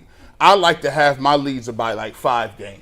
So it's a big one tonight. Yeah, it's you get the one tonight. Listen, I'm feeling great about myself because now I done put some space between me and you ain't playing well right now. Plus, they got the injuries that's coming up, to major pieces of their team. And like Tyvus said, I am excited the fact that Thomas is hitting the ball. Big home run to give him the lead last night. Manzardo 2 home runs. I like to see it. Yeah. Didn't Josh have one last night? Yeah. And so for me, Naylor looks like he, home runs is kind of funny because they can be kind of contagious, man. There's something about seeing the ball go over the fence. It is. And Big Christmas. Hey, let's not You get on it board? twisted. You on the 20 board? Hey, look, I'm on 20, but who would have known his glove work was okay? He made a great play. Great play last night. He moved pretty well for a big man. I'm like, man, usually they got you at DH or first base, but he's trying to break out of that mold. So, right now, they're trending up. This has nothing to do with the playoffs. I think playoffs is a different beast. Sure. And I think sometimes we need to learn to say, okay, this is the regular season. Enjoy the regular season and maximize what you're doing before you start talking about the warts and some of the bad things in the playoffs. But I'm excited about them, Dustin. So I thought this team early in the year was just going to be like an average team going into the season. They got off to that ridiculous start that gave them the chance to be in this position now to be able to give some back. I think good teams find a way, and maybe this probably goes for any sport, like find a way to stop the bleeding. Yeah. And when they were able to do that and get back on track, I think it showed that they didn't panic. I think Stephen Vogt deserves a lot of credit for keeping the guys engaged and to be able to fight through those tough times. Slumps happen, everybody knows that, but to be able to find a way out of it and to not give back. I mean, you gave back position, but they haven't given it all the way back, and now they're kind of getting back to the point where they can, like you said, maybe get to 5 games up, to give yourself a little cushion here as we approach the final, several games of the year. So I'm just enjoying the ride. I never had any expectations for this team to even be a playoff team, frankly, this year. Because I thought it was sort of, hey, we're rebuilding. We got a lot of unknowns, especially with the pitching starting rotation. So I've been impressed. These are obviously huge series that they have left here. You want to win this division. They should win the division. And, it was a big game, big win yesterday. Yeah. They've had their moments, but it's not the same team. The team that was in the slump is not the team that they are. Okay, and they're somewhere in between. That's fair. But on the higher end of somewhere in between. I agree. I think they're not the team they're not as good as a team earlier this year, but they're closer to that than they are to the team that was playing like crap. I think you're right about that. Couple of minor things for the weekend that if you're a diehard baseball nerd like me that I didn't love. Josh Naylor on Saturday. Did any of you guys see the Saturday game by any chance? If you didn't, did you see it? No, Mike, you were too busy partying in Chicago. So Saturday night, with the only game the Guardians lost here in the last bunch, they were down 1-0. I don't remember what inning it was. I want to say the 6th or the 7th. And they had first and second. Oh, I saw when he messed up and tried to go home. Or I don't know what he was doing. So Lane Thomas hit a deep fly ball to left field. And the dude caught it off the wall. Well, he caught it just in front of the wall. Yeah. And Josh Naylor's just running home. The ball was caught, and he's out at second by a mile. It makes no sense. In that situation, you always go halfway. And they made excuses for him on the TV broadcast, which was disappointing. He said he couldn't see the ball. Even if you can't see the ball, first of all, you got the third base coach. He's seeing the ball fine. All right? You go halfway on that play. If it hits the wall, I know Josh Naylor's not that fast. He's still scoring if you're halfway between second and third, you're scoring if the ball goes off the wall. If it goes over the wall, you don't have to run. Yeah. And if it gets caught, you got to be able to get back. So that was bad. I did not like last night, and I think Stephen Vogt's done a great job. You had Kyle Manzardo in the lineup last night. That's great. In the 8th inning, when his spot in the lineup came up, you're up 2 runs. They brought in a lefty, and so they took Manzardo out and put in Fry. Now, Manzardo is not your best prospect because he can only hit righties. So I understand you're not going to play him against lefties because he's a rookie. Fine. You're up 2 in the 8th inning. The lefty the Royals brought in is a guy who stinks. I can't remember who it was now, but I remember looking at it and it was like, this guy's terrible. Give Manzardo in that situation a chance to face a lefty. You want him to be able to get some experience in the big leagues against lefties.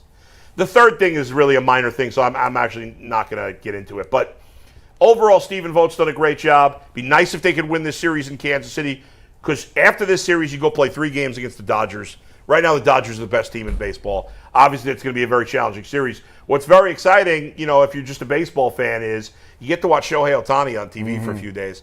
This man is about to become the first player ever in the history of baseball. He's already done some things that nobody's ever done in baseball history.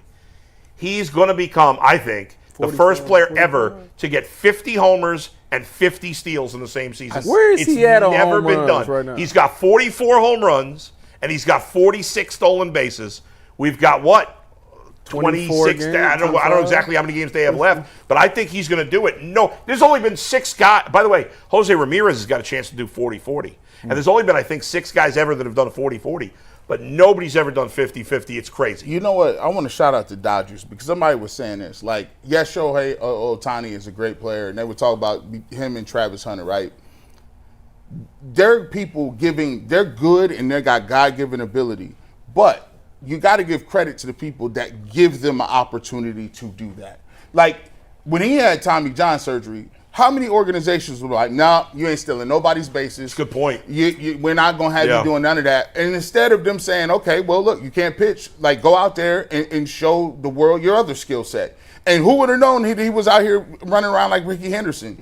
like to me, I during the doggone the baseball draft, I was asking all the prospects, like, yo, why don't they give some of these kids, like the kid from Florida or some of these other kids, the opportunity to play both ways? And they're like, nah, Shohei Ohtani is just one of one. And I get it. You might not be as good as Shohei Ohtani, but there are some people, if you gave them the opportunity, they could pay some dividends for you. Yeah, certainly. Jay Crawford. That's the fourth Jay Crawford reference. Yeah, he's getting a lot of pub today. And by the way, Jay is 59, not 60. I was wrong. That. My bad. But yeah, I mean, Ohtani is just the freak of all freaks. Yeah, I mean, look at how big he is. He wouldn't look like he'd be that fast, but he stole 3 bases yesterday. I mean, it's absurd. All right, let's move on there, Mikey. I got one more thing on the Guardians before we move on real quick. What do you got? Looking towards the rest of the season, so whatever games it is. Yeah. Bigger boost to the Guardians. Cobb and Boyd being, I don't want to call them really good starting pitchers. That's not the right word. But giving them pitching like that consistently, or Manzardo being inserted into the lineup and giving them a little extra pop. Oh, the Manzardo thing to me, because they ain't gonna pitch in the playoffs. Right? Well, one of the two of them will, but only one of Cobb and Boyd will probably pitch in the playoffs, assuming everything's healthy. Manzardo's, lengthening the lineup, especially that, Lane Thomas has a track record. He's been a good player in the majors. He had been terrible since they got him, and all of a sudden he's getting hot. So to me, that's sustainable because the guy's been a good player.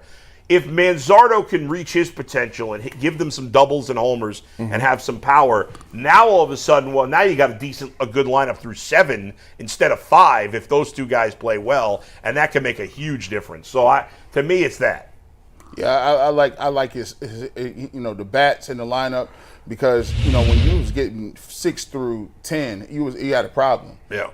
Now if you can get somebody that's at the bottom of your order that has some pop, that has some power, that does. I mean, that's a huge win for the Guardians, especially given some of their deficiencies at the plate. So for me, I think it's definitely Manzardo too. And I like what you said. Give him an opportunity, because I need him to get ramped up. That's right. Like, I need him to continue in these last 20 games to see a lot of pitches. I don't necessarily want to see him out of the lineup, because I'm counting on his stick when it comes to the playoffs. Intimidation factor with that mustache too. It's a porn stash. It's totally it's crazy. People are scared. Yeah, it is. It does freak people out. There's wild. no doubt about it. That is a quality stash. We also didn't mention real quick, Gavin Williams made it a really good start. He was fantastic yesterday. He did. He gave up that run eve early. Of Jason writing the article, by the way. Jason wrote the article about him tipping his fastball. Then he goes out and throws maybe his best start of the that was definitely his best start of the year. He was dominant. And by the way, I knew they were never going to do it. He had thrown, I think, 96, 97 pitches through 7 innings. I would have started him in the 8th. Let him throw 110 pitches. Let's go. But I knew they wouldn't do it. This is the Guardians we're talking about. Yeah, I know. Clase gets another save. And where's he at? Are you voting for him for the Cy Young? I would not vote for him. As much as I love him, I would not vote for a closer. There would have to be no starter having a great season for me to vote for a closer. It's just not a fair comparison. The starter's pitching 170 innings, 180 innings. The closer's pitching 60 innings. He gave up a run, too. That was the thing you kept saying, Bull. If he goes, Clase gave up a run his last appearance. Yeah. That's what I'm saying, but since we last talked. Yeah, I mean, he's still got an ERA under 1, but like Tarek Skubal has got... You have a 2.60 ERA in the American League as a starter when no other starting pitcher has an ERA under 3. I mean... I don't care that they're in 4th place. They're still a decent team. It's the first time you've had 4 American League Central teams over 500 in forever. I love Clase. I can't say enough good things about him. I just wouldn't vote for him for the Cy Young. I would vote for him second. I think he's going to finish second, but I don't think he's going to win it. I saw a stat, and we'll move on. Yeah. The AL Central is 38 games under 500. 4 of the 5 teams in the division are plus 500. That's how bad the White Sox are. That's how bad the White Sox are. The White Sox are. You know how many games the White Sox have won since the All-Star break? 2. Close. 3. 3. The All-Star break ended 6 weeks ago. Southside stand up. They said that. Oh my God. Think they said that the Guardians won their 31st game in May. And they just won their 31st game like a couple days ago. It's hard to be that No, bad I don't think so. I think they've lost 10 in a row, didn't they? Did they? I think so. Unless The White Sox have lost 11 in a row. 11 in a row. It is my that gosh. hard. It's hard to lose that many games It's in the baseball. worst team I've ever Bro, seen. can you imagine being in that clubhouse? Oh, my God. You count the days down. It's like, let's You know who their manager is now, Grady right? Sizemore. Grady Sizemore. Grady. Bull, They still paying him $14 an hour? Bull, to test your baseball knowledge real Yeah. quick. The second worst run differential in the American League is the Angels minus 127. Yeah. What do you think the White Sox is? I know it's like minus 270, something like that. Any higher, lower? G, is he too low at that or too high on that? Minus 270. I think he's too low. I think it's like minus 242. Dustin? Nah, I mean, how about 250? Right. $1 Bob. Right. $1. Man, you $1. prices right. Travis, what say you? Gougers. $1. Yeah. What is it? Minus dollar, 301. Oh, okay. Oh, wow. Boy, It's even worse than I Not remember. even, not even. Dang. Yeah, so the record for most losses in a Major League Baseball season is 120. The expansion 1962 Mets played 160 games that year. They went 40 and 120.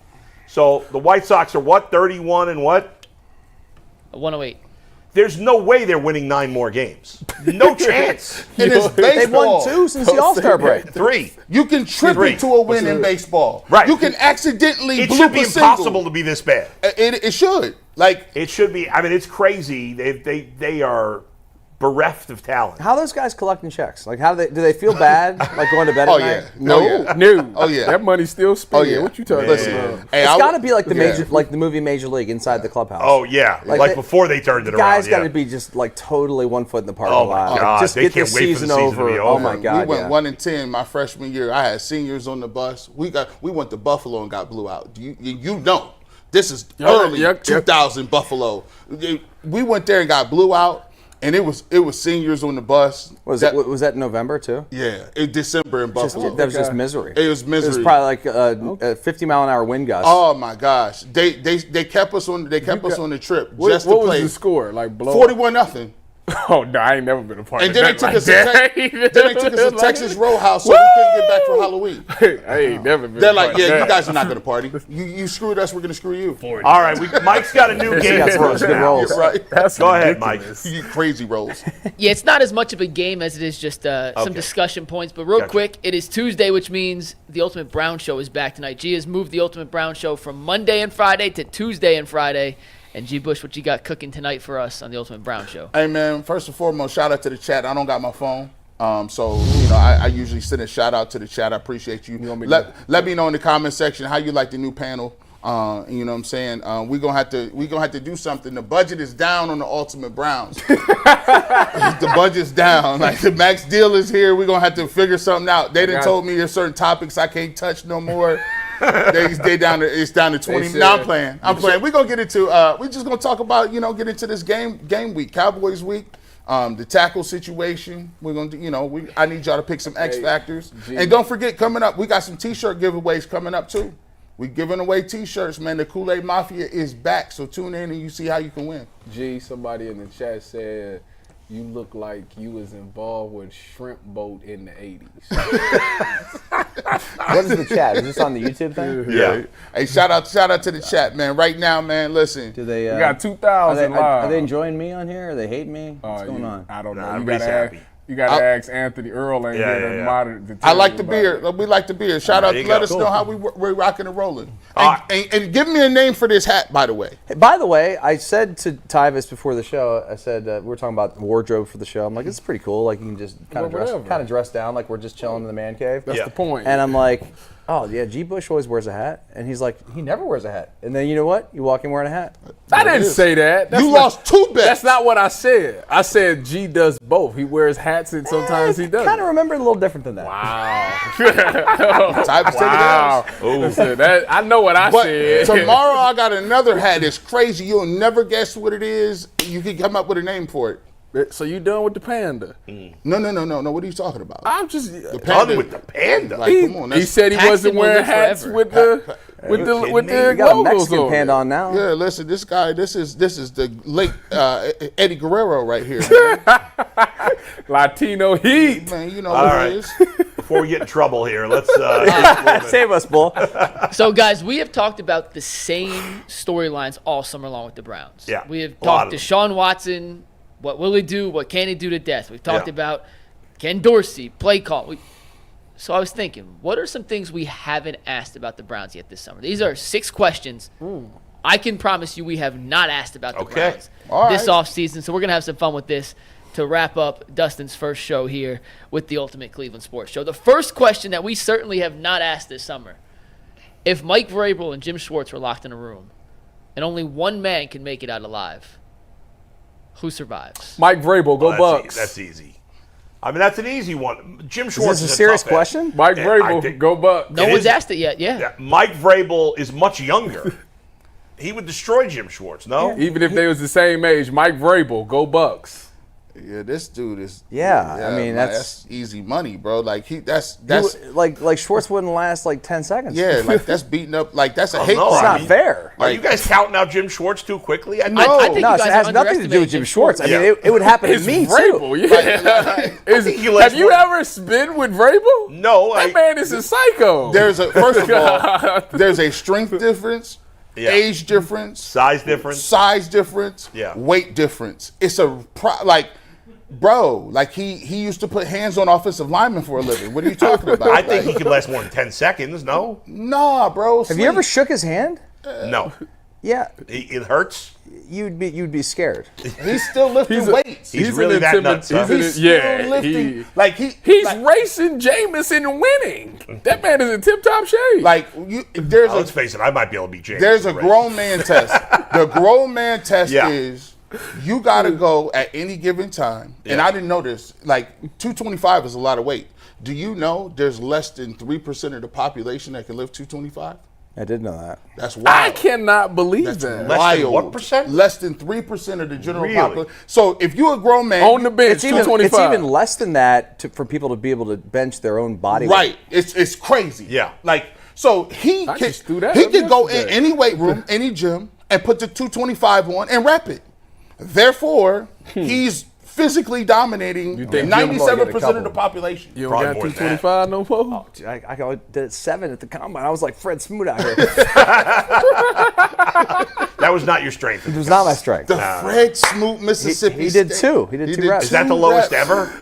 No, so. zero Really- probably the lowest. Who? Zero. Some people Somebody hit probably zero. Zero? For sure. Couldn't I'm you gonna look up one? if anyone's ever done Yeah. zero. Professional athlete? They would just opt out. They just wouldn't do it. I'm not going- I'm I'm not not- doing I that. mean, but at corner, it doesn't really matter. It didn't matter. It don't. If you're an offensive lineman, It you do. can't It do, but it don't. Yeah. It mattered when I walked in the room with the other DBs. They're all doing it like 18 times. And like, how many did you get? I'm like, I hit that 7. 15, and you couldn't tell me nothing. I hit How many did you get? 15. Look it up. What was the 15. high for both of your classes at corner? Do you know? some Oh, guys would somebody do the probably got 20s. like 20. Hey, something. hey, what's that fullback? What's his I name? think Keanu Neal had like 25 or something like that. Brandon Joe. Bijo? Brandon Joe, we was randomly lifting at this BS like Gold's Gym like randomly, and his roommate was like went to Westerville South with my roommate, and he was like B Joe, he's the strongest man. Brandon Joe came in this like Gold's Fitness joint, and this dude came in there and he just threw it up like 30 times. Just- ridiculous. it's- What position? Fullback. Yeah. You don't know a fellow Buckeye? You know Bijo? Like, dude, man, come on, You don't bro. The make the mayor position down there, anymore. man. Yeah, he. All right, Mike, what's our next Yeah, question? sorry. We've Real not quick, talked about Fred you. Smoot only did 1 rep. He didn't even get to. It is There it the is. lowest See? recorded combine rep number in the history of the. How He embarrassing. should have just said, I'm not doing that. Like, I'm not doing That's that. what he did after one. He got drafted pretty high too. Yeah, he did. He Yeah. played 9 years in the league. Yeah, he was I good was saying, player. had a good. We were actually Pretty decent teammates, and he's part of the crew that organized the Love Boat. He was like The the mayor. He infamous. was like the big guy that he did yeah. the whole Yeah. thing. Well, he wasn't the only one. Dave Burleson was on there, and he on Good Morning America. I need that 30 for 30. I need that. Yeah, when is that happening? Yeah. All right, Mike, question number 2 that nobody's talking about. Question number 2. The Browns are playing the Cowboys in week 1. Which player on the Browns would make the best actual Cowboy? Ooh. I like that question. What player on the Browns would make a good Oh, that's easy. Easy. It's Wyatt Teller. Boom. Oh, yeah. Money. Wyatt Teller. Yeah. I mean, the Easy. guy's, right? Yep. That's a slam Yep. dunk. Anybody else? Anybody else got a player? Why was JOK up there? We just picked random players.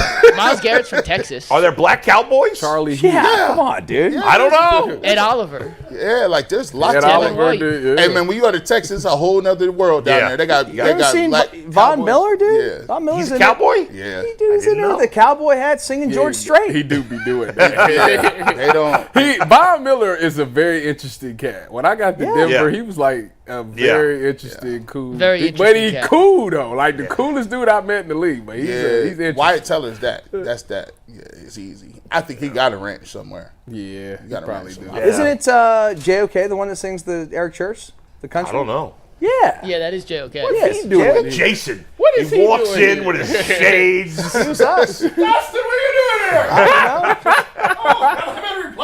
Yes. Holy shit. That is Jason's taking out the TV. I don't know what the hell's going Hey on. man, here. listen. All right, Mike, next question that nobody's discussed. Next question.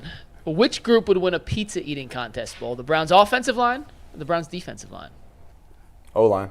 Yeah, I'm sorry. O- it was, Easy. yeah. Yeah, O-line is easy. Yeah. Like Different breed, man. yeah, they can eat. But by the way, I'm sitting here thinking about it. They got DeWine, yeah. Never besides mind. quarterbacks, the offensive line is the smartest group. Offensive linemen would be eclectic. They be like reading books. They're weird. They're strange. They be hanging out together. Specialists. Yeah, they just, they be doing stuff like, let's see who can not wash their gloves the longest. And you'd be like, so your gloves is coming off, man. Your gloves smell like vinegar. They're just, and then they grow long beards and sit around. That and, is a and then they thing. dip too. Like, it's kind of, but they smart It's as like hell. it's a weird cult. It is. It is. Definitely a call. Speaking of Browns players eating, a number of the Browns rookies went to Sweet Pork Wilson's the other day. They did. I seen the picture. Earl was there. Yeah. Earl was there? Earl was there. Yeah. Ramadi texted me and invited me over, but I couldn't go. I was the day I was at a game he going. hit me up, man. We sent the black representative down there from UCSS. I still ain't been We signed there. that peace treaty. Maybe we should order from there today since Mike blew off our lunch today. Yeah, Mike is. Brought his own food from home. He You eating are the cauliflower fantasy and rice. football person. This is All right, not on me. we'll Oh, order that from is there. tonight. When is that? 2:00. What is wrong You gotta with stick you? around. Hey, Steve, like, dang, I gotta do the draft in this video. Look, man. Do the video I tomorrow. can't believe you're playing in this fantasy thing. He loves it. Oh, He's good at it. He lost to me last year. in I the mean, nobody's better championship. than me, but still. No, I You got- lost last year. I did You lose. did in the lose playoffs. last year. In the year, I've been a runner-up 2 years in a row. You lost in the championship 2 years ago? Yes, to Jason Lloyd.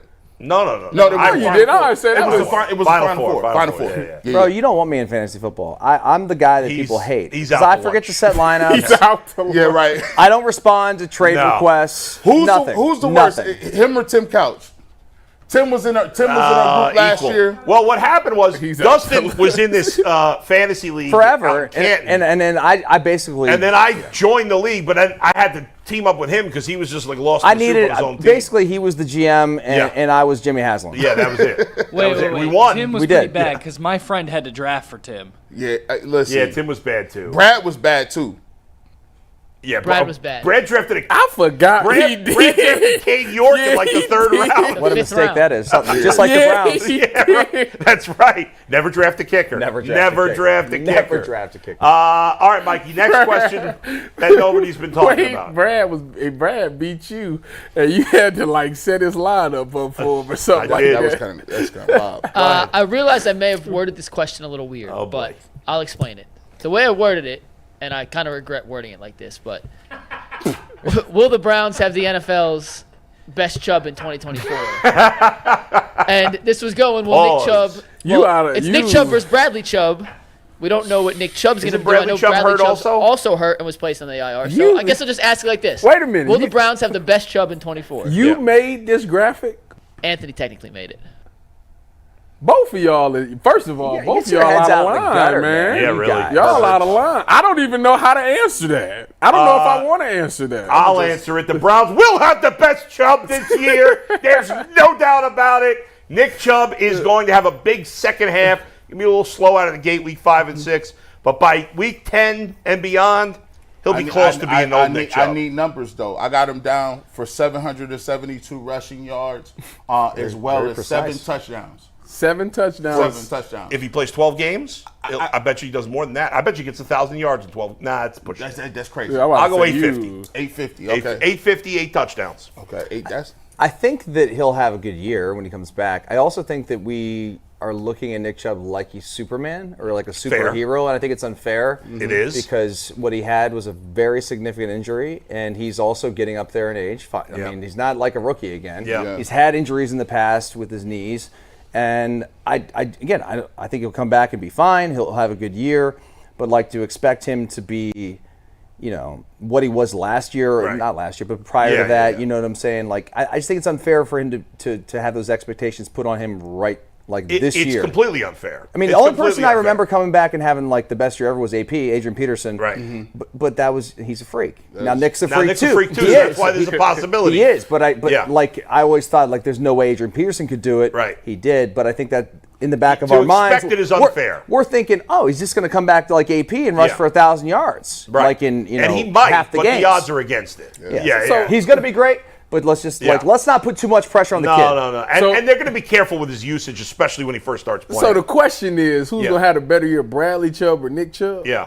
Essentially, yeah. All right. Is Bradley Chubb coming off of injury? Yeah, he towards ACL in the playoffs. Yeah. Oh, really? He's missing the start of the season, like, too. Oh, he's not playing in the start of the season? I don't think so. I think he'll be, he's on an IR or the PUP list to start the season. So he's missing the first 4 weeks also. Yeah, he tore his knee up. I think he tore his knee up against Baltimore, like the last week or something. He's definitely the bigger Chubb. Yeah.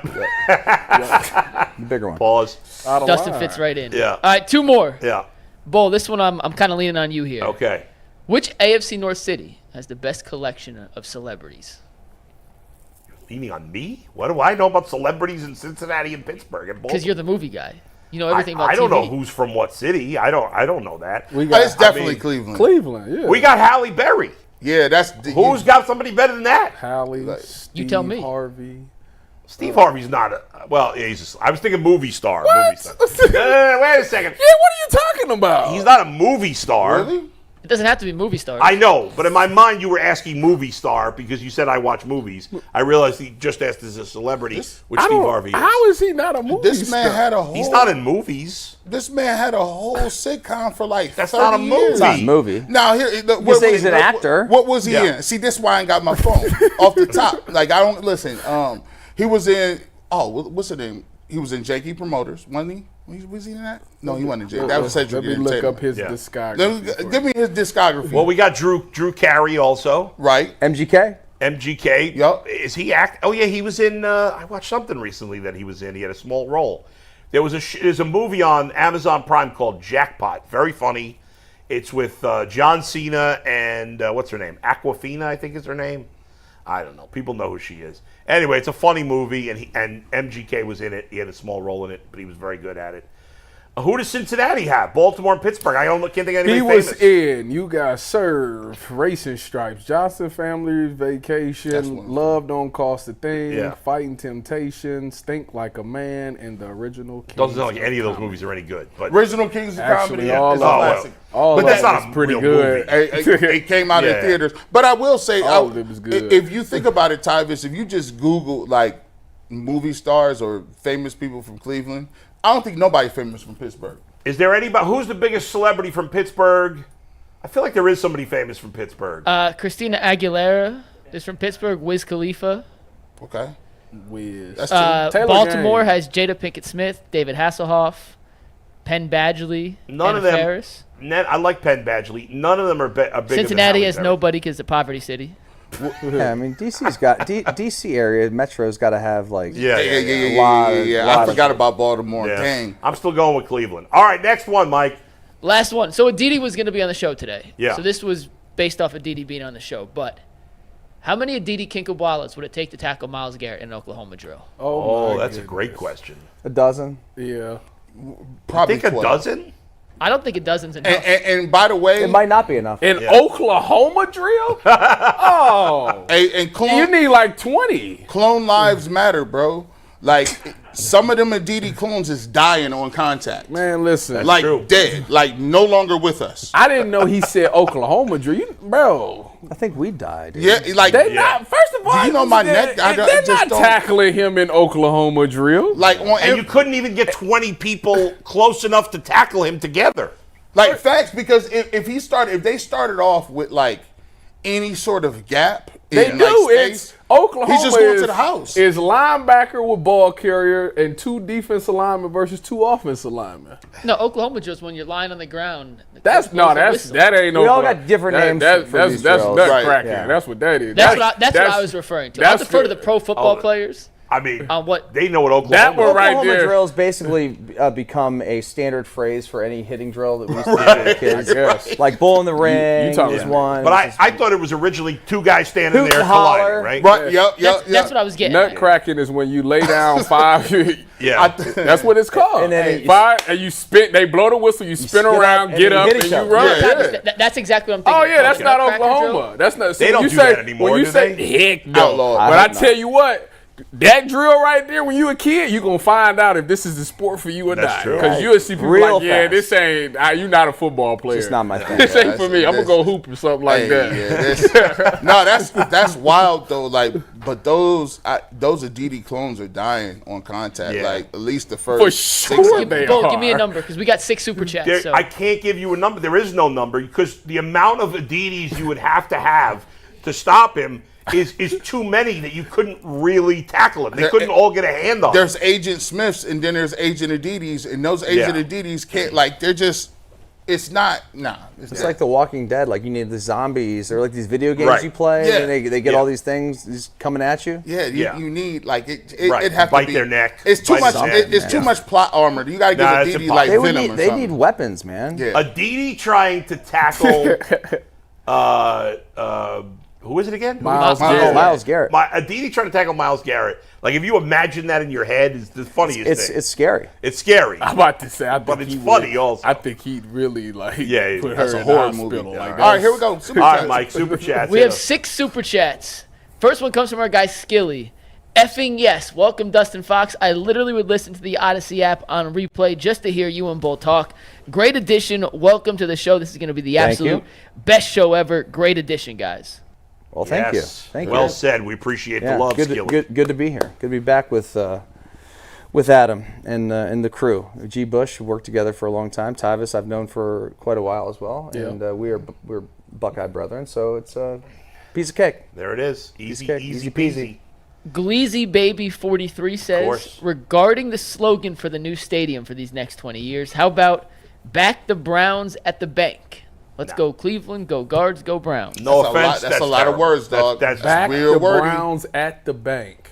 That's a lot of B's. The bank is not bad. just the bank. the That's bank what is kind of cool. I'm that's just what I said. and if they're not going to, but if they were still on the banks of the Yeah, Lake right. Erie, Yeah. be pretty good one. And then you got Jimmy Haslam doing this at the top of the stadium. Like, yeah, I got that. And then there's bank. Deshaun right here. Yeah, like, yo, I keep restructuring. Back up the truck, man. But I think, Restructuring. is it? No, Baltimore call they stuff the bank. It's Oh, is it? MBNTT. So let's steal it. M&T They Bank. tried to Yeah. steal our team. Let's steal their slogan. Yes. Go ahead. Fair trade. Next up, Dontavius Winston says, here's a hot take for you guys. The offense starts on fire, the defense comes out slow, and there's no way Jed Wills is holding out for a new contract, right? No. No.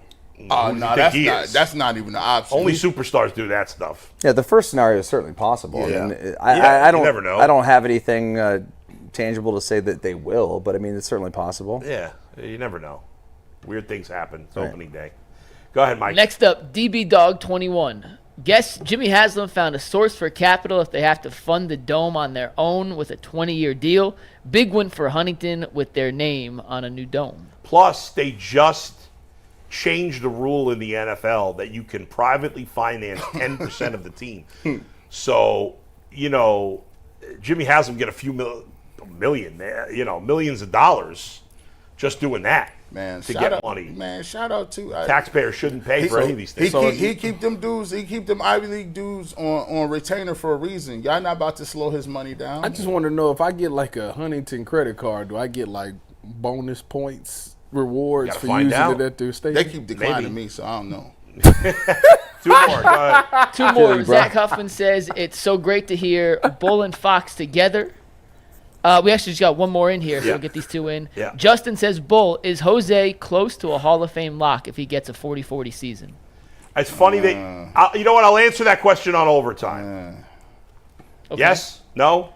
Give me real quick because he want me to paid, answer for, real paid quick? for the question. Jose, I was just talking about this yesterday with a friend of mine who's told me he thinks Jose is already a lock Hall of Famer. Jose is not a lock Hall of Famer. He is on track to be a Hall of Famer. I believe he needs 3 more seasons around this level, and that will put him over the top. I don't think the 40-40 puts him in. I think he's close. But if he went off a cliff this year, after this year, I don't think he'd get in. But he's close. All right, last one, Tyvis, real quick. This from Q. Do you think Dallas prep started as soon as the schedule came out or really just started last week after the preseason? As soon as the schedule came out.